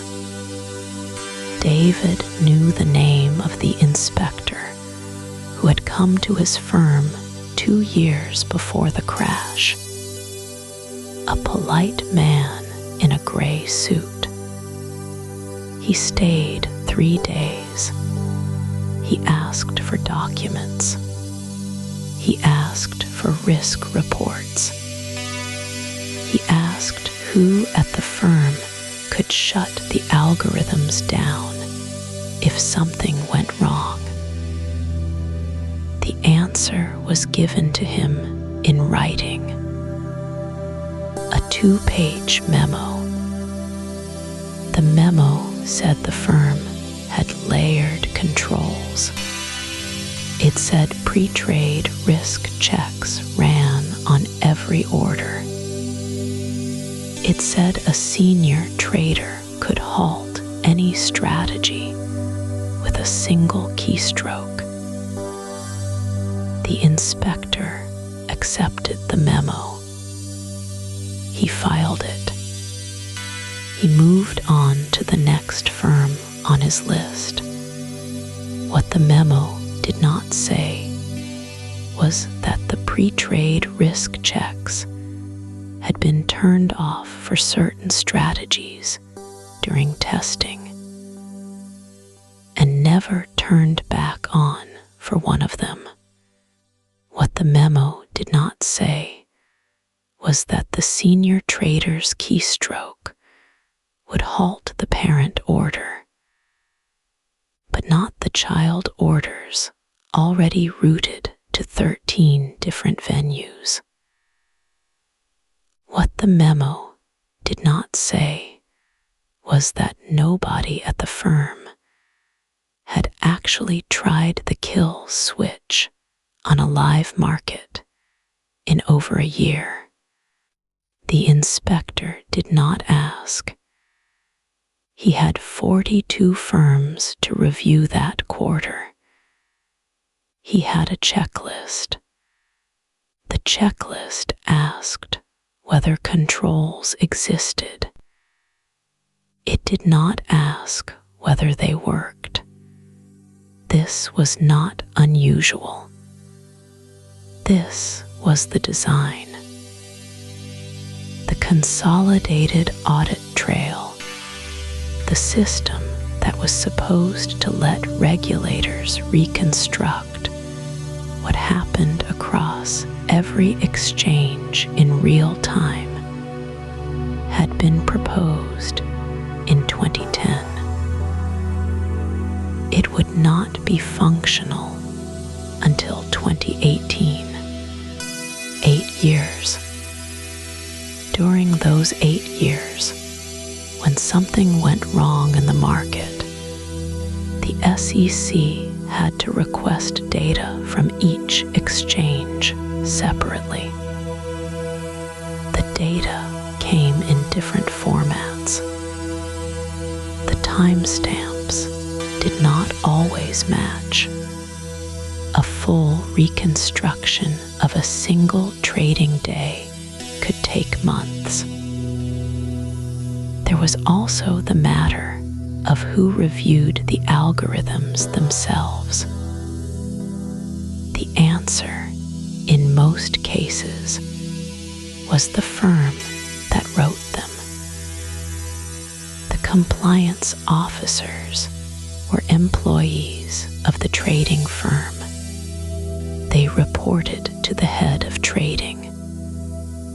The head of trading reported to the CEO. The CEO reported to the board. The board, in turn, hired an outside auditor. The outside auditor was often a consulting firm. That same consulting firm sometimes had a separate division that sold algorithmic trading services to other clients.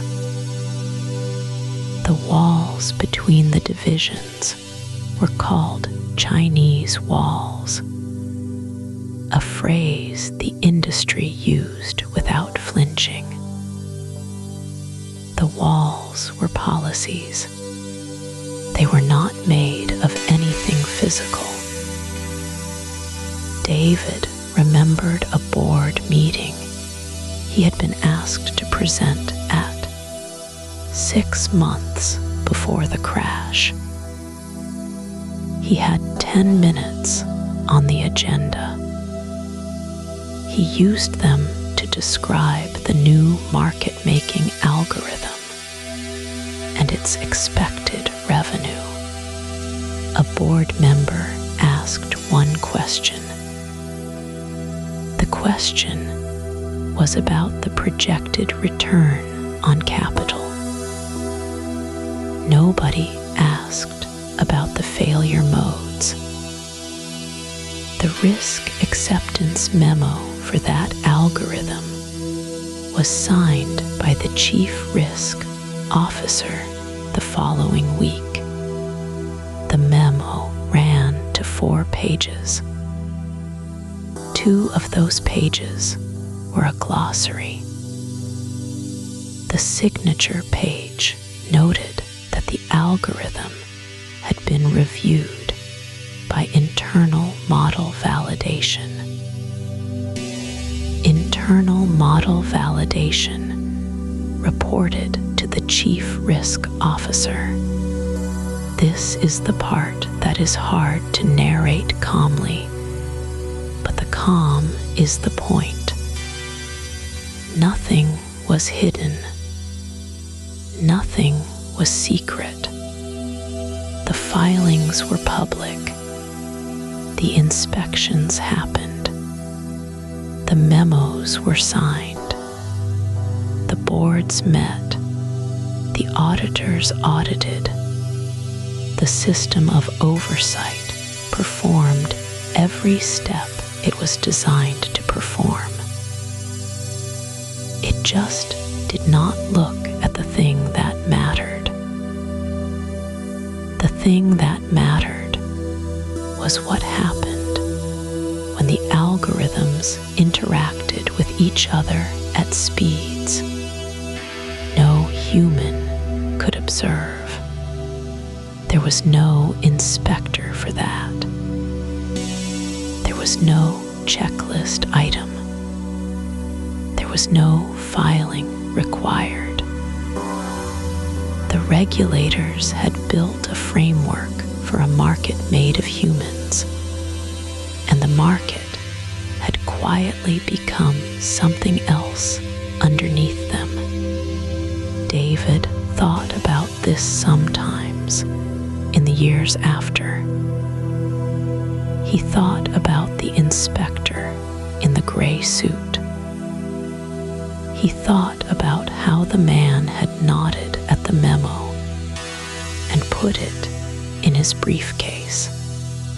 He thought about how the man had probably gone home that night and told his family the inspection had gone well. In a way, it had. Everyone had done their job. The job, it turned out, was the problem.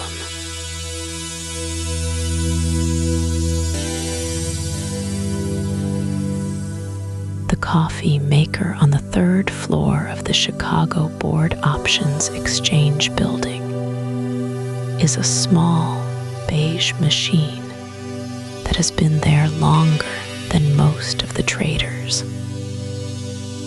It sits on a folding table in a side room with no window, and it makes 1 cup at a time slowly, with a sound like a tired throat clearing. David likes it for exactly this reason. The good machine on the main floor is fast and free and full of people. This one takes a minute and a half, and during that minute and a half, nobody talks to him. It is 2:32 in the afternoon on a Wednesday in early May. The light coming in through the hallway window is the soft, washed out kind you get in the Midwest before a storm that may or may not arrive. David is wearing the same blue shirt he wore on Monday. Because the dry cleaner is closed on Tuesdays, and he forgot to pick up the others. His tie is loose. His badge is clipped to his belt, turned sideways, the way he has worn it for 9 years. He puts a paper cup under the spout. He presses the button. The machine begins its tired sound. While he waits, he looks at the bulletin board on the wall. There is a flyer for a charity 5K from last October that nobody has taken down. There is a notice about the parking garage being repainted. There is a child's drawing, taped crookedly at the bottom, of what might be a horse or might be a dog. Somebody's kid. David does not know whose. He has looked at this drawing many times and never asked. His phone buzzes in his pocket. He takes it out. It is his wife. She has sent a picture of their daughter at the school book fair, holding up a paperback about a girl who can talk to whales. The caption says, "She picked this herself, $4. David smiles at the screen. He types back, "Good choice." He puts the phone away. The coffee is done. He picks up the cup. It is too hot to hold properly, so he wraps a napkin around it, the way he always does. He walks back down the hallway toward the floor. On the way, he passes Marcus from compliance, who is on the phone, nodding at something nobody can see. Marcus lifts his free hand in a small wave. David lifts his cup in return. He passes the glass door of the conference room, where 2 people he does not recognize are setting up for a meeting that will not happen now. He passes the framed photograph of the floor from 1987, when it was full of men in colored jackets, shouting, their mouths open, their hands in the air. He has walked past that photograph so many times he no longer sees it. At his desk, he sits down. He sets the coffee on the cork coaster his daughter made him in 2nd grade. The coaster has a crooked sun on it and the word Dad in green marker. He puts his elbows on the desk and looks at the 6 screens in front of him. The numbers are moving the way numbers move. Green, red, green, red. The Dow is down about 60 points on the day, which is nothing. Greece is in the news again. There is some unease about the euro. The volatility index is a little elevated, but not strange. Nothing on any of his screens is asking for his attention. He takes a sip of the coffee. It is still too hot. He sets it down. Across the floor, somebody laughs at something on a television. The closed captioning is on, but the sound is off, the way it always is. The clock on the wall, the round one with the black hands, reads 2:33. The clock on his computer reads 2:32. They disagree by about a minute, and they always have, and nobody has ever fixed it. David opens his email. There are 11 new messages. 3 are from vendors. 2 are internal newsletters. 1 is from his manager about a meeting next Tuesday. He reads none of them. He closes the window. He picks up the coffee again. He blows on it.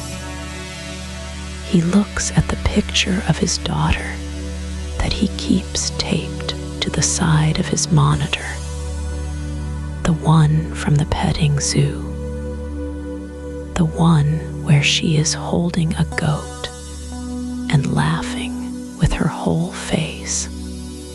It is 2:34. He has 8 minutes.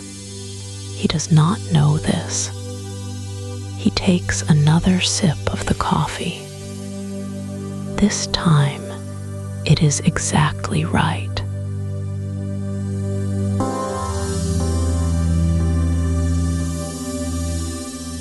David sets the coffee down. He doesn't pick it up again. The number on the screen is not a number he has seen before. The Dow has dropped 200 points in the time it took him to walk back from the break room. Then 300. Then 4. The line on the chart is not falling the way lines fall. It is dropping the way something dropped from a window drops. Around him, the floor goes quiet first, then loud.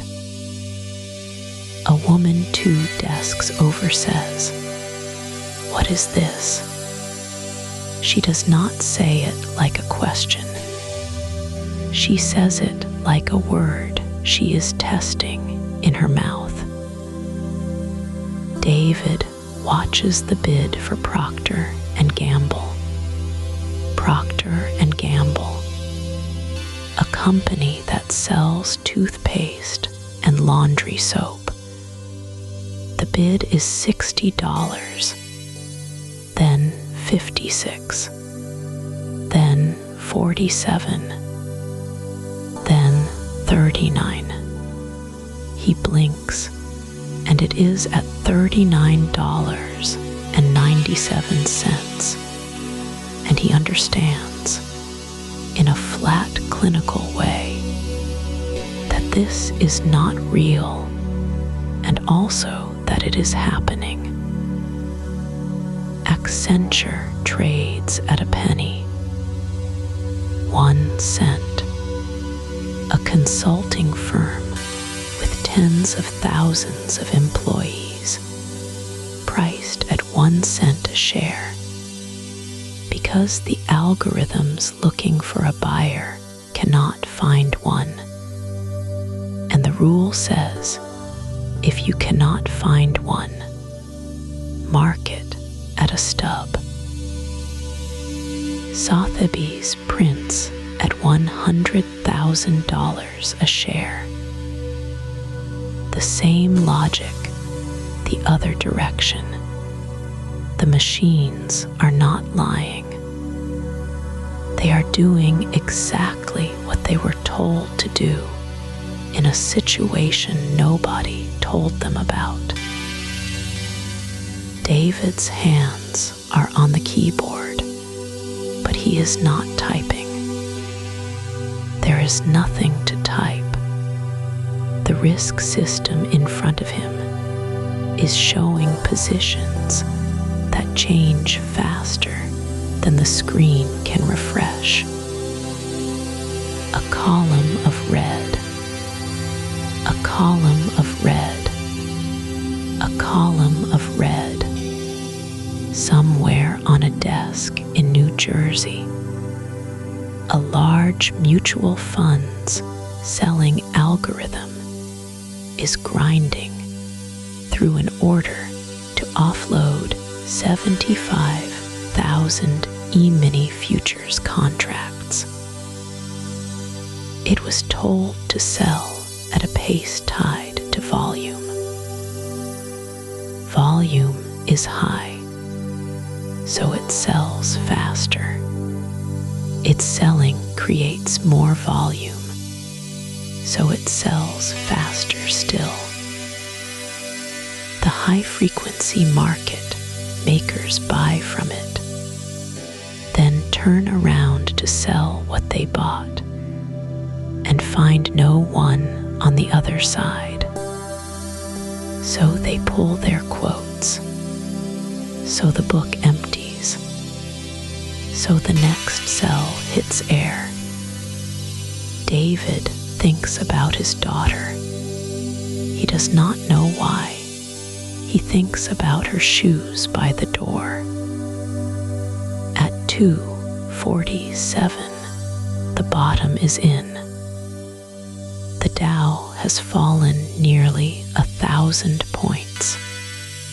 Almost $1 trillion of market value has come off American stocks in the span of a long lunch. And then, just as strangely, it begins to come back.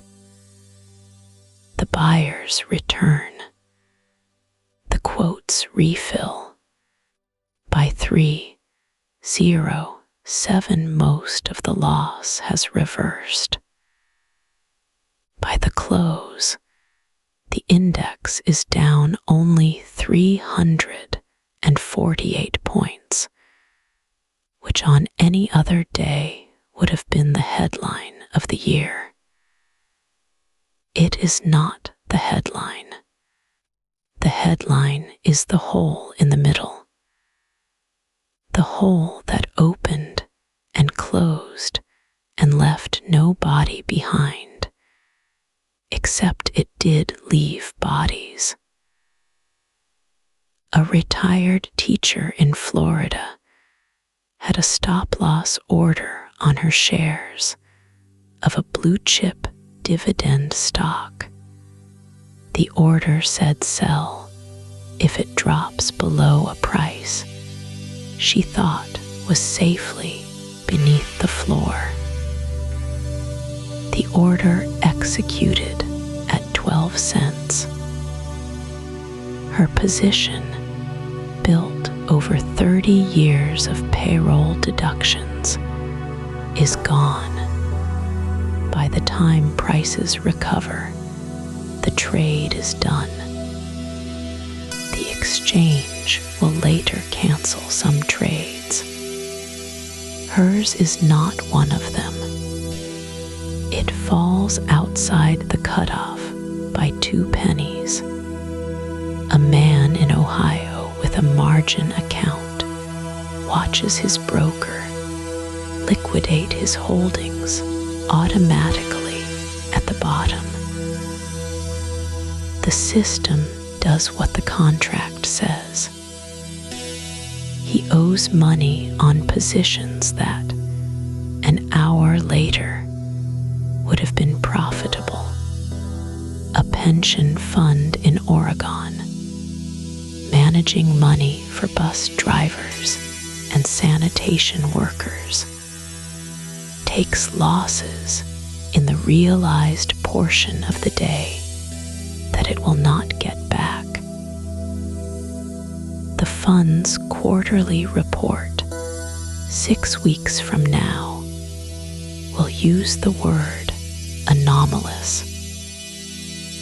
The bus drivers will not read it. On the floor in Chicago, David finally picks up the coffee. It is cold. He drinks it anyway because his mouth is dry, and there is nothing else to do with his hands.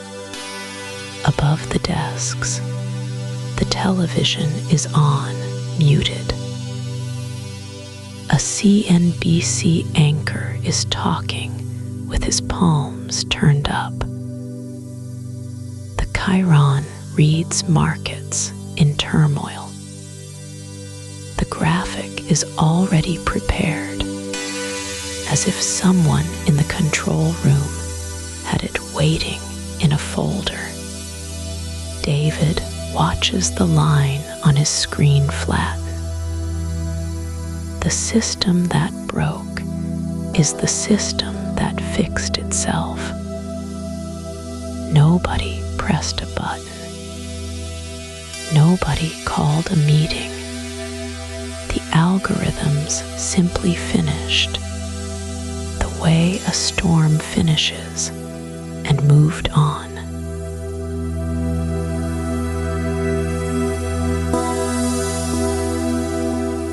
David woke before his alarm.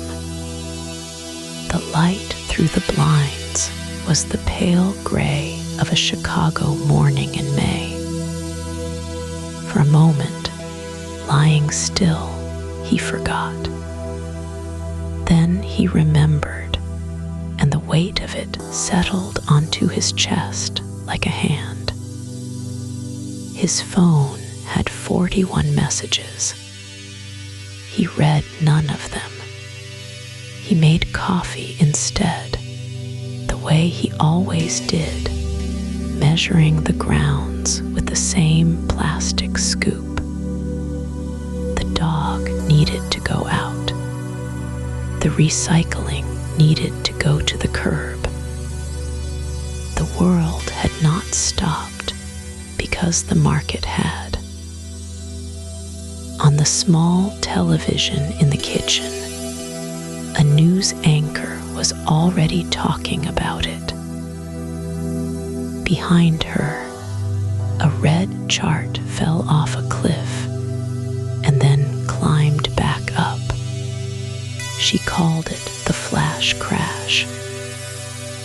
She said the Dow had dropped nearly 1,000 points in minutes, and then recovered most of it before the closing bell. She said regulators were promising answers. David watched a clip of the SEC chair stepping up to a podium. Mary Shapiro looked tired. She said the agencies were working together. She said they would examine the unusual trading activity. She used the phrase orderly markets twice. She did not name a cause.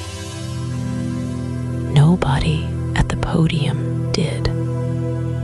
By 8 o'clock, his inbox had passed 200 messages. Clients wanted to know if their orders had filled at the bottom. Some had. a retired teacher in Naperville, had sold her Procter and Gamble shares at 39 cents during the worst of it. The shares were back above 60 by the close. The trade had cleared. Her loss was real, and her loss was final. David printed her statement and stared at it for a long time. Then he called her. She answered on the second ring. He explained, in the calmest voice he could manage, what had happened. He told her about the stub quotes. He told her about the broken trades the exchanges were canceling, and the ones they were not. Her shares had fallen into the category that would not be canceled. She listened. She thanked him. She hung up. He sat at the kitchen table and did not move for 10 minutes. At the office, the floor was quiet in a way he had never heard. Phones rang and went unanswered. The risk manager who had refused to sign the memo was in a glass conference room with 2 attorneys. The door was closed. Someone had brought in pastries that nobody touched. The compliance chief gathered them at 10. He read from a single sheet of paper. He said the firm was cooperating fully with the SEC and the CFTC. He said a joint advisory committee would be formed. He said the firm's own systems had performed within tolerance, a phrase he repeated 3 times. He did not take questions. By noon, the first class action had been filed in the Southern District of New York. By 2, there were 4. Procter and Gamble, Accenture, and a handful of ETFs were named in the complaints. Plaintiffs' firms David had never heard of were already booking conference rooms at airport hotels. The local news led with the story at 6. They interviewed a man outside the Board of Trade who said he didn't trust any of it anymore. They cut to a financial advisor in a nice suit who said the fundamentals were sound. By 11, the lead story was a house fire in Joliet. The firm's own stock dropped 11% at the open on Friday. It clawed back 6 by lunch. By the end of the month, it would close within $1 of where it had started the week. The market had a short memory. The market had always had a short memory. David spent Friday afternoon on the phone with clients. He spent Friday evening with a yellow legal pad, writing down every odd thing he had seen in the last 6 months. The phantom quotes, the lunchtime spreads, the fills that filled too fast. He wrote until his hand cramped. On Saturday, the retired teacher from Naperville called him back. She had spoken with an attorney.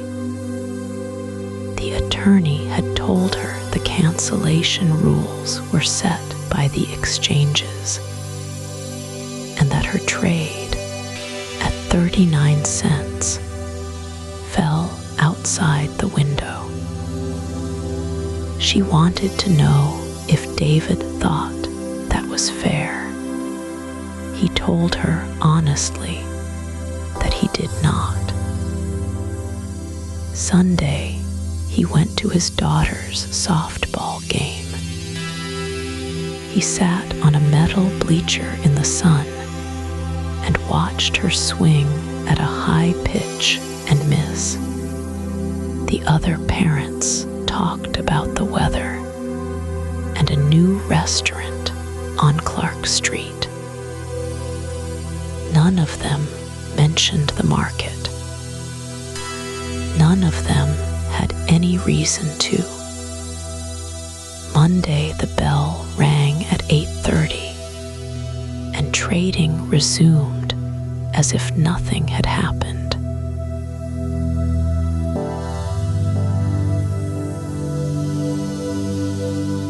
Let's step outside the story for a moment. David is not a real person. The trading desk in Chicago, the risk manager who wouldn't sign, the memo in the drawer from 2 years before, those are details a storyteller uses to carry you through something true. But the event at the center of this episode is real. It is one of the most studied minutes in the history of finance, and almost everything in tonight's story is built on the public record of what happened. The date was May 6th, 2010, a Thursday. The place was the United States stock market, which on that day included the New York Stock Exchange, the NASDAQ, and dozens of electronic venues where algorithms traded with other algorithms at speeds no human could follow. At 2:32 in the afternoon Eastern Time, the Dow Jones Industrial Average began to fall. It had already been a nervous day. There was unrest in Greece. The euro was sliding. But what happened next was not about Greece. In the space of about 5 minutes, the Dow lost roughly 600 more points. At its lowest point, the index was down nearly 1,000 points from where it had opened close to 9%. Almost $1 trillion in market value disappeared from the screens. Individual stocks did stranger things. Shares of Accenture, a large consulting firm, traded for a single penny. Shares of Sotheby's, the auction house, briefly printed at $100,000.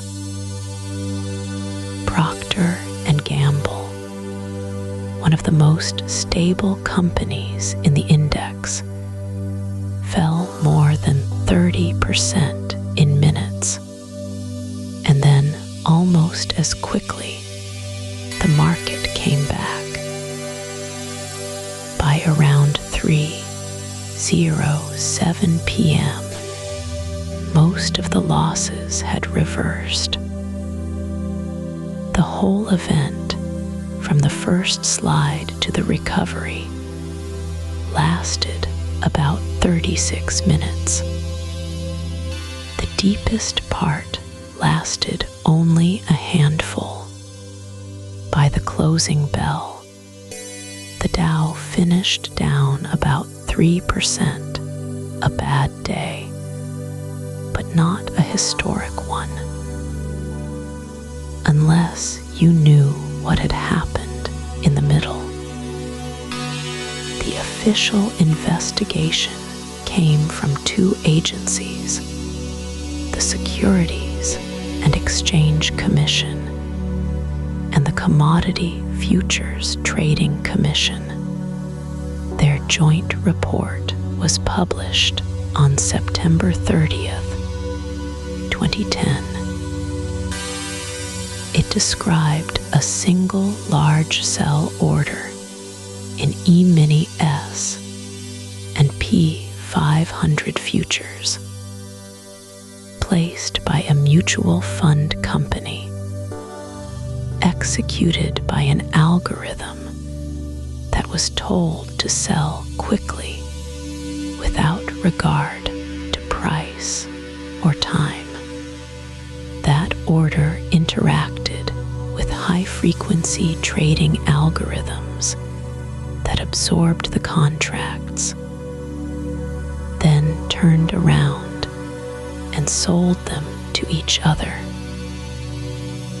The report called this a hot potato effect. Liquidity, the report said, evaporated. Years later, in 2015, the United States Department of Justice charged a London-based trader named Navinder Singh Sarao with spoofing the same futures market on the same day, placing and canceling large orders to push prices around. He pleaded guilty in 2016. His prosecution explained part of the picture.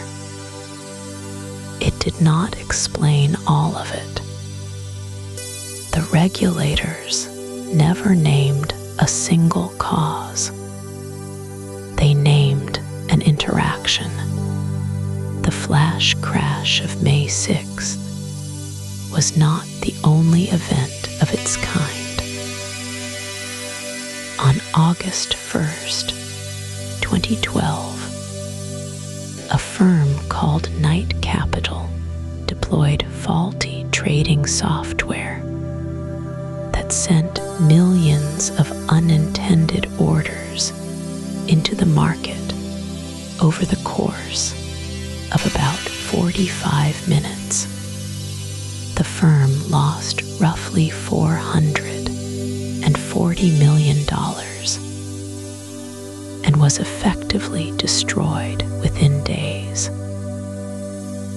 On August 24th, 2015, exchange-traded funds, products that are supposed to track the value of their holdings, diverged wildly from those holdings during the opening minutes of trading, leaving some investors with stop-loss orders that sold at the bottom. In February of 2018, an event sometimes called Volmageddon wiped out a popular volatility-linked product in a single afternoon. As the feedback loops between the product and the futures it tracked accelerated past the point of recovery. Each of these events involved automated systems behaving in ways their designers did not predict. At speeds humans could not intervene in. Each one was followed by hearings, reports, and rules. Circuit breakers were added. Limit up, limit down bans were introduced. The market today has more safeguards than it did in 2010. What it does not have is a complete map of itself. Estimates vary, but most studies place algorithmic trading at well over half of all United States equity volume, and high-frequency trading at roughly half of that again. Nobody outside a small number of firms knows exactly how those algorithms behave when they meet each other on a bad afternoon. David is fictional. The desk in Chicago is fictional. The $1 trillion that vanished and came back in 36 minutes is not. The reports are public.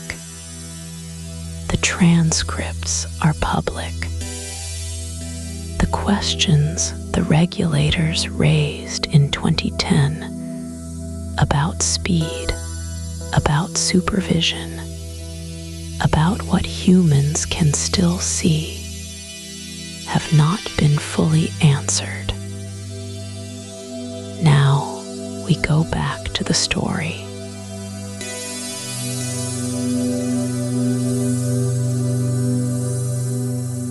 There was a moment, years before David watched the market fall through the floor, when someone could have stopped it.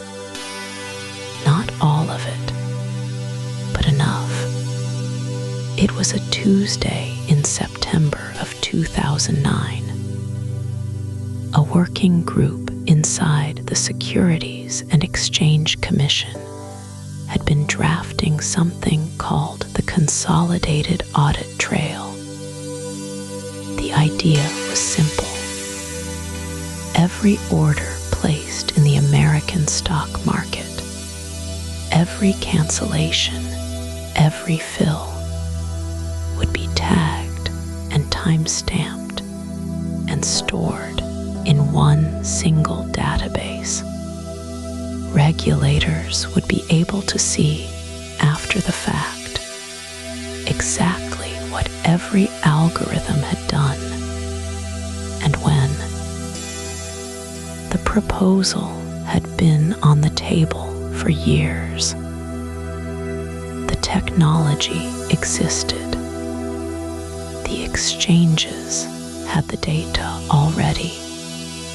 All that was needed was a rule requiring them to hand it over in a standard format. The vote was not held that Tuesday. It was rescheduled, then rescheduled again. The industry filed comment letters. The comment period was extended. The extended period was extended. Lawyers for the largest high-frequency firms wrote long, polite letters about the cost of compliance. They mentioned competitiveness. They mentioned innovation. They mentioned the burden on smaller broker-dealers. The rule was not adopted in 2009. It was not adopted in 2010, the year of the crash. It was proposed in 2012. It was approved in 2016. The actual reporting system did not come fully online until 2022, 12 years after David sat at his desk and watched $1 trillion disappear and come back. That was the fork.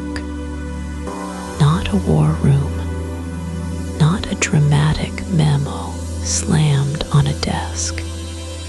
A vote that kept getting pushed to next month, and then the next, and then the one after that.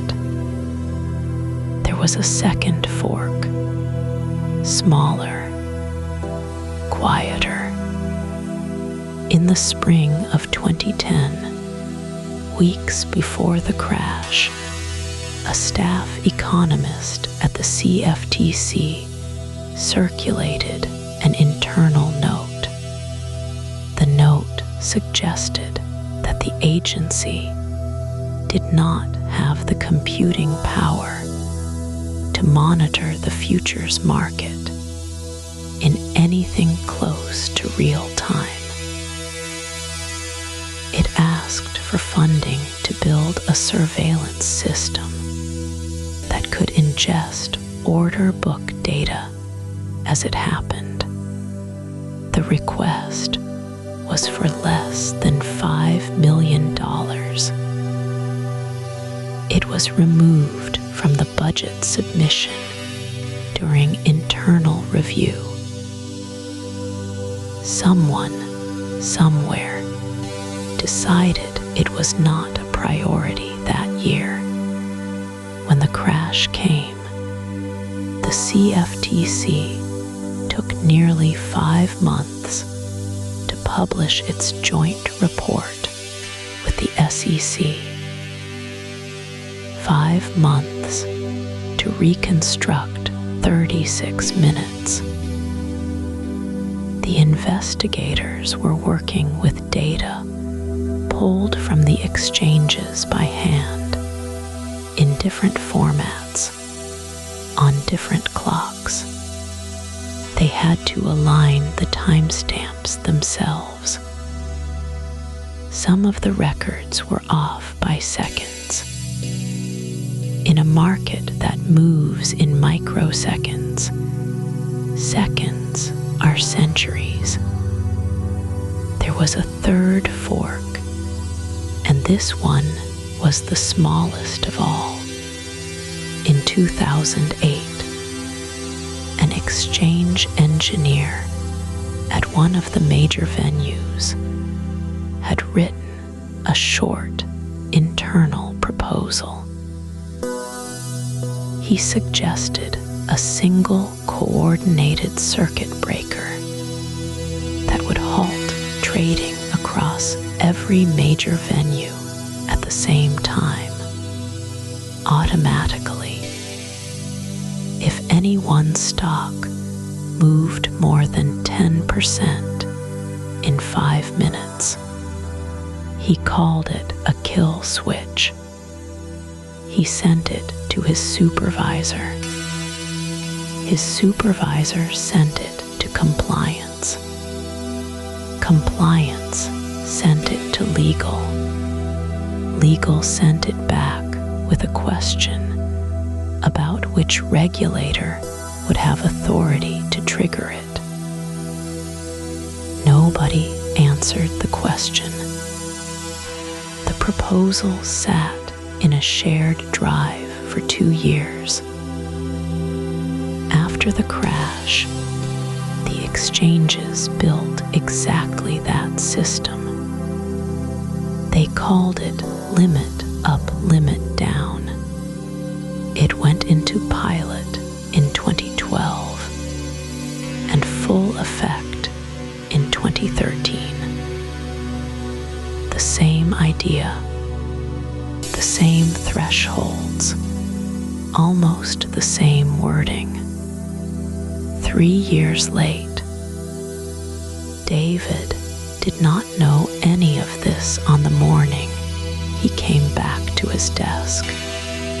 He did not know that the audit trail had been delayed by a comment letter from a firm he had never heard of. He did not know that a $5 million line item had been cut from a budget by someone he would never meet. He did not know that a kill switch had been written down on paper in 2008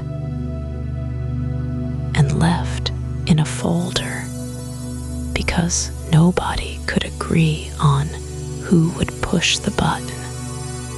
He only knew that the system had failed and that nobody seemed to be in charge of it. This is the part of the story that is hardest to tell because it is not dramatic. There was no villain at the fork. There was no single hand on a single lever.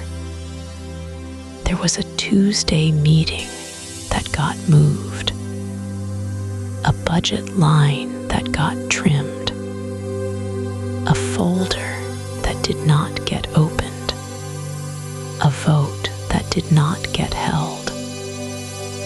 The kill switch was not refused. It was not debated and rejected. It was simply never built because building it was always something that could wait until next quarter. And then next quarter came.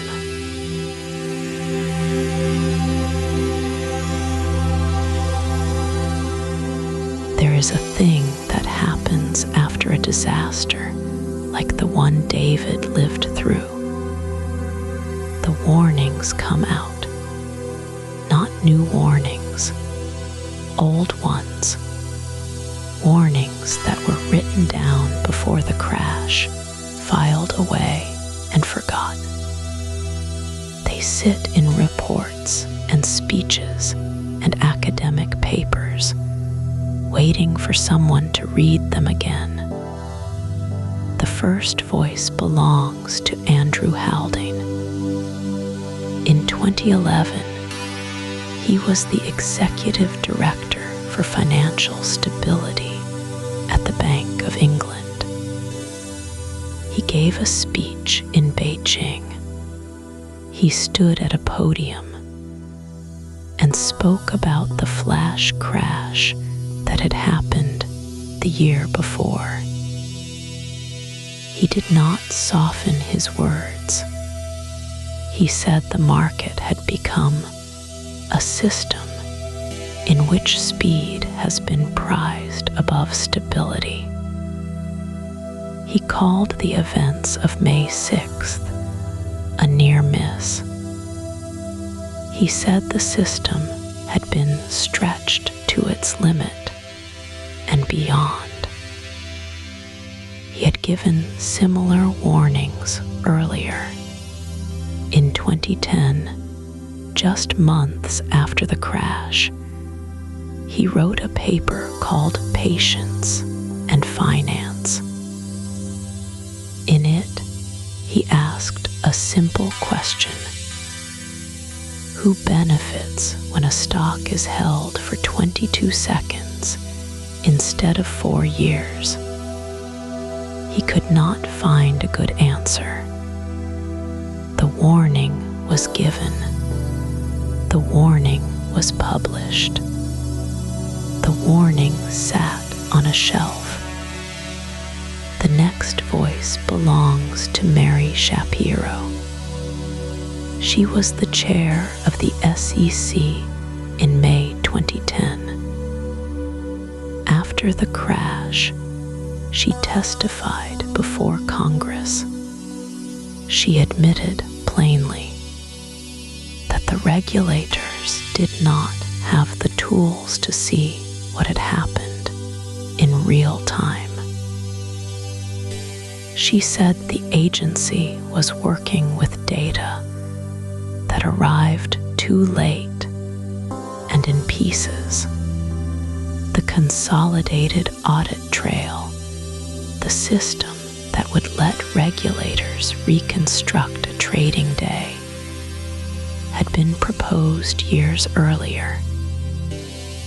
It still did not exist. It would not exist for many more years. The warning was given. The tool was not built. The third voice belongs to a man named Thomas Peterfy. He was the founder of Interactive Brokers.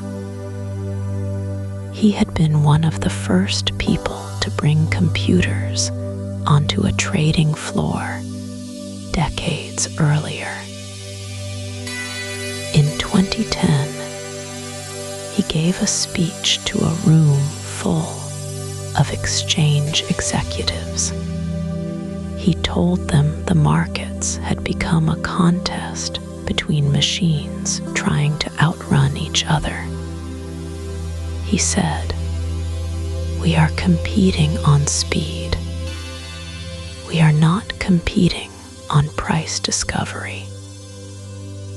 He warned that the public was losing faith. He warned that one day the machines would do something nobody understood, and nobody would be able to stop it. The room applauded politely. The speeches continued. The speeds increased. There is also the voice of Haim Boduk. He was a trader who had built algorithmic systems himself. After 2010, he began telling regulators that certain order types on the exchanges were designed in ways that favored the fastest firms over everyone else. He brought documents. He brought screenshots. He testified. Some of what he said led to fines years later. Most of what he said led to nothing.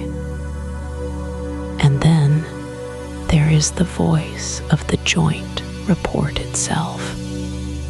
The SEC and the CFTC published their findings on the flash crash in September 2010.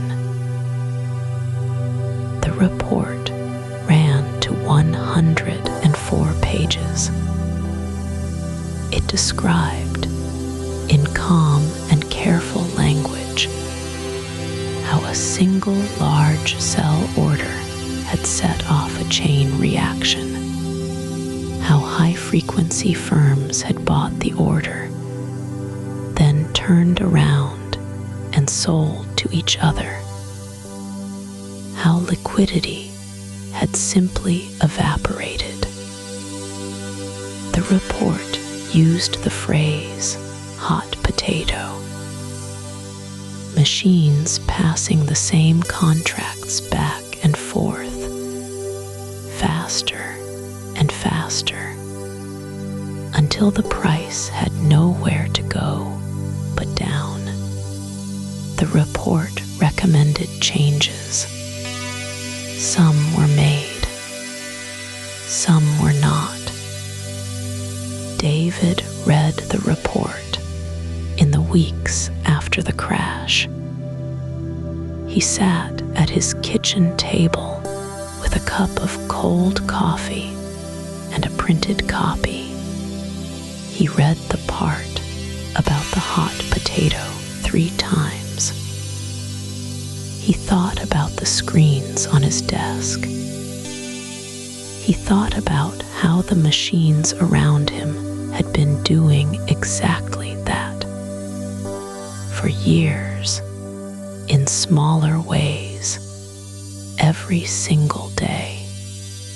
What strikes you, listening to these voices in order, is how steady they all sound. Haldane in his Beijing speech, Shapiro at her congressional table, Peterfy in his ballroom, Bodek with his folder of documents. None of them shouted. None of them said the sky was falling. They said calmly that something was wrong. They said it before May 6th. They said it after May 6th. They are still saying it now. The warnings did not fail because they were unclear. They did not fail because they were unheard. They failed because hearing a warning and acting on a warning are two different things. The first costs nothing. The second costs money. And in a market built on speed, the cost of slowing down is the one cost no one wanted to pay. So the warnings sit still in their reports, waiting to be read again after the next one.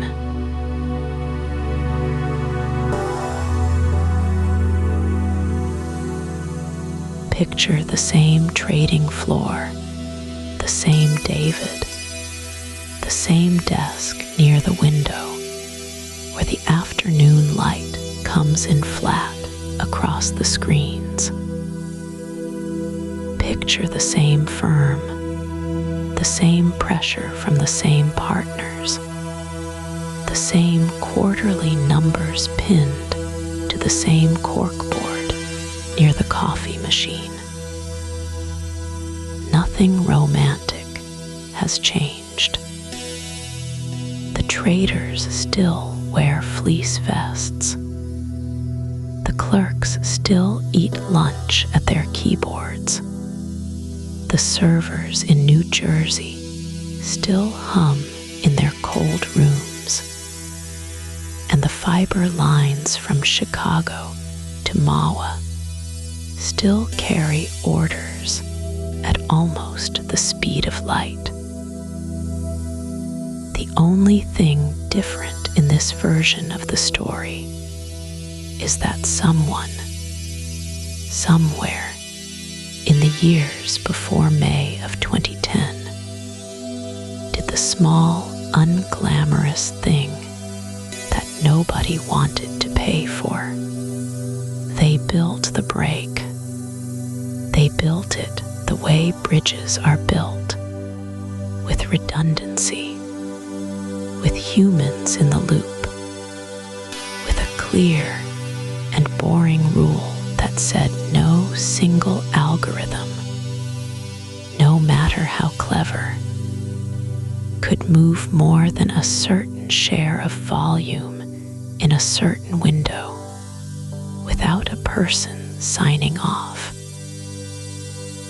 In this version, the exchanges agreed on a common pause, not a kill switch in the dramatic sense, just a shared agreement that when prices moved past a certain threshold in a certain number of seconds, the machines stopped talking to each other for 5 minutes while humans looked at the screens. In this version, the Joint Advisory Committee's recommendations from the years before were not filed in a drawer. In this version, David's risk manager, the one who wouldn't sign, was listened to instead of moved sideways. He kept his office. he kept his title. He was, in the small ways that matter inside a firm, slightly more powerful than the quant who built the new strategy. And that small adjustment in the org chart changed the conversations that happened over coffee in the months that followed. On the afternoon of May 6th, in this version, the algorithms still misbehaved. The same large cell order in the same e-mini contract still hit the same thin book. The same high-frequency market makers still pulled back. The same cascade still began. But 6 minutes in, the shared pause kicked in across the exchanges at the same time. And for 5 long minutes, the screens froze in a way that felt almost rude, almost embarrassing, like a meeting interrupted by a fire drill that turned out to be nothing. Phones rang. People stood up at their desks. Someone in a glass office in New York picked up a landline and talked to someone in a glass office in Chicago. And they agreed in plain English on what should happen next. The market reopened slowly. Procter & Gamble did not trade for a penny. Accenture did not trade for $100,000. The pension funds that had stop-loss orders sitting in the book did not get filled at prices that erased years of careful saving in a single afternoon.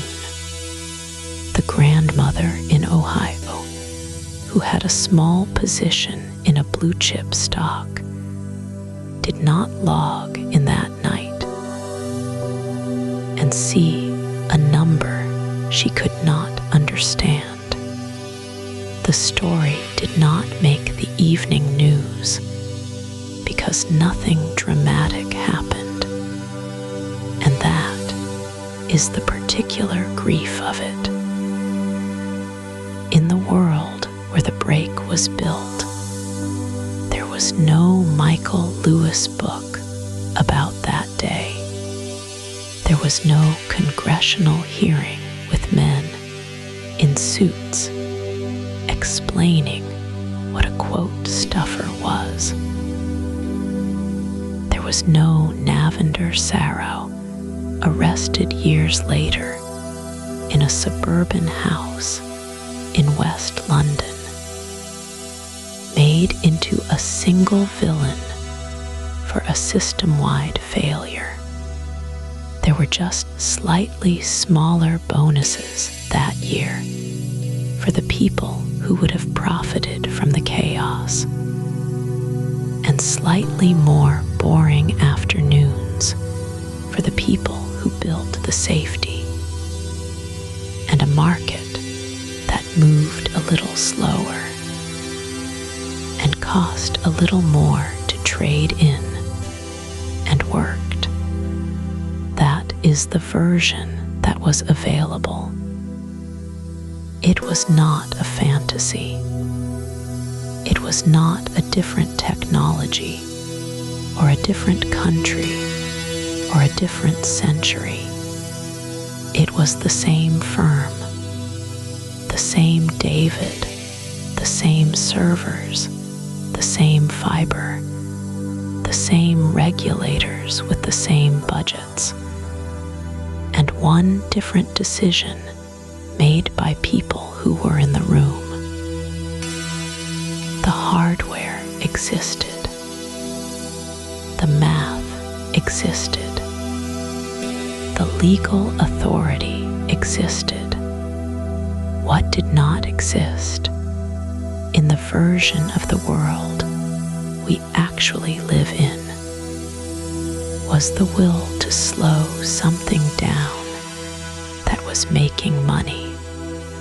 And so the brake was not built, and the afternoon came, and the screens did what they did, and $1 trillion went somewhere and came mostly back. And the lesson that should have been learned in a quiet way was learned instead in the loudest way a market knows how to teach.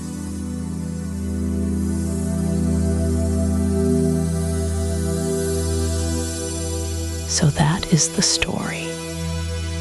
A man named David sitting at a desk in Chicago, watching the numbers fall faster than any human could read them. $1 trillion gone in the time it takes to drink half a cup of coffee. And then, almost as strange, $1 trillion back again, as if nothing had happened at all. Most of what you heard tonight is true. The date is true.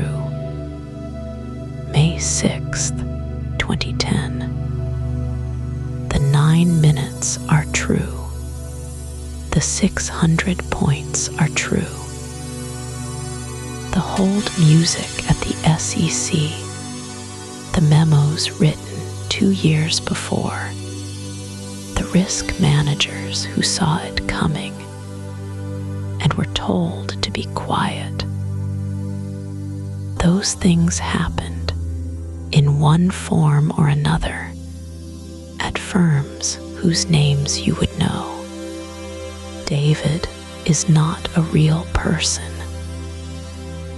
but there were people like him on every trading floor in the country that afternoon. They watched their screens go strange. They picked up phones that no one answered. They tried to sell things that suddenly had no buyers, and buy things that suddenly had no sellers. And when it was over, they went home, and most of them did not sleep well for a long time. The thing I want you to carry with you as you drift off is not fear. It is something quieter than that. It is the understanding that the systems we have built to move money and to read resumes and to schedule nurses and to approve loans and to recommend sentences. These systems do not see each other. They were each built by smart people in clean offices with good intentions, and they were tested one at a time. But the world they live in is not one at a time. The world is all of them at once, talking to each other in milliseconds, in a language none of their builders fully speak. That is the lesson of the flash crash. Not that any one algorithm was evil. Not that any one trader was reckless. But that the space between the systems, the place where they meet and react to each other, is a place no one was watching. Andrew Haldane, when he stood up at that conference in 2011, said it as simply as anyone has. He said the market that day was not behaving like a market. It was behaving like a swarm. And swarms, he said, do things no individual be ever intended. You heard that tonight, while you were getting comfortable, while you were letting the day fall off your shoulders. That small, true thing went into you. You will not need to remember it on purpose. It is in there now. You do not have to do anything with it. You are not a regulator. You are not a programmer. You are a person who has had a long day and who deserves to rest. The world will keep turning whether or not you solve it tonight. The markets will open in the morning. The algorithms will take their seats. Someone, somewhere, is writing the next one right now. But you know something you did not know before. You know that the speed of these systems is not a small detail. You know that the spaces between them matter.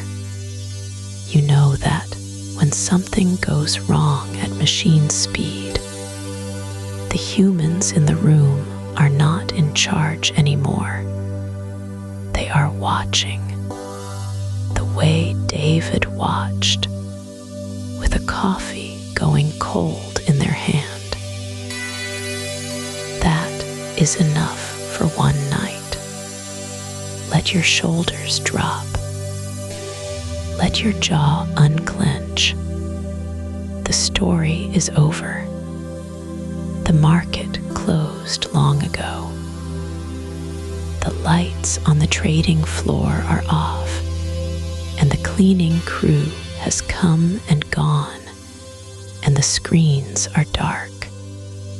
Whatever the algorithms are doing tonight, they are doing it without you, and that is all right.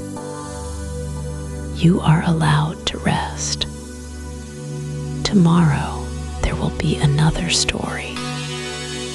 A nurse, maybe, or a teacher, or a man who drove a school bus for 30 years. Another quiet failure in another corner of the world. Another small, true thing to carry with you into sleep. For now, though, there is just this: the soft dark of your room, the weight of the blanket, the slow easing of your breath. Thank you for spending these hours with me. Thank you for trusting me to walk you through something difficult, gently. It is a kindness you have done yourself to learn something true on the way to sleep. Subscribe for a new AI story every night. One tap, and something fascinating is waiting for you tomorrow. Sweet dreams. A story to fall asleep to and wake up from. Sweet dreams.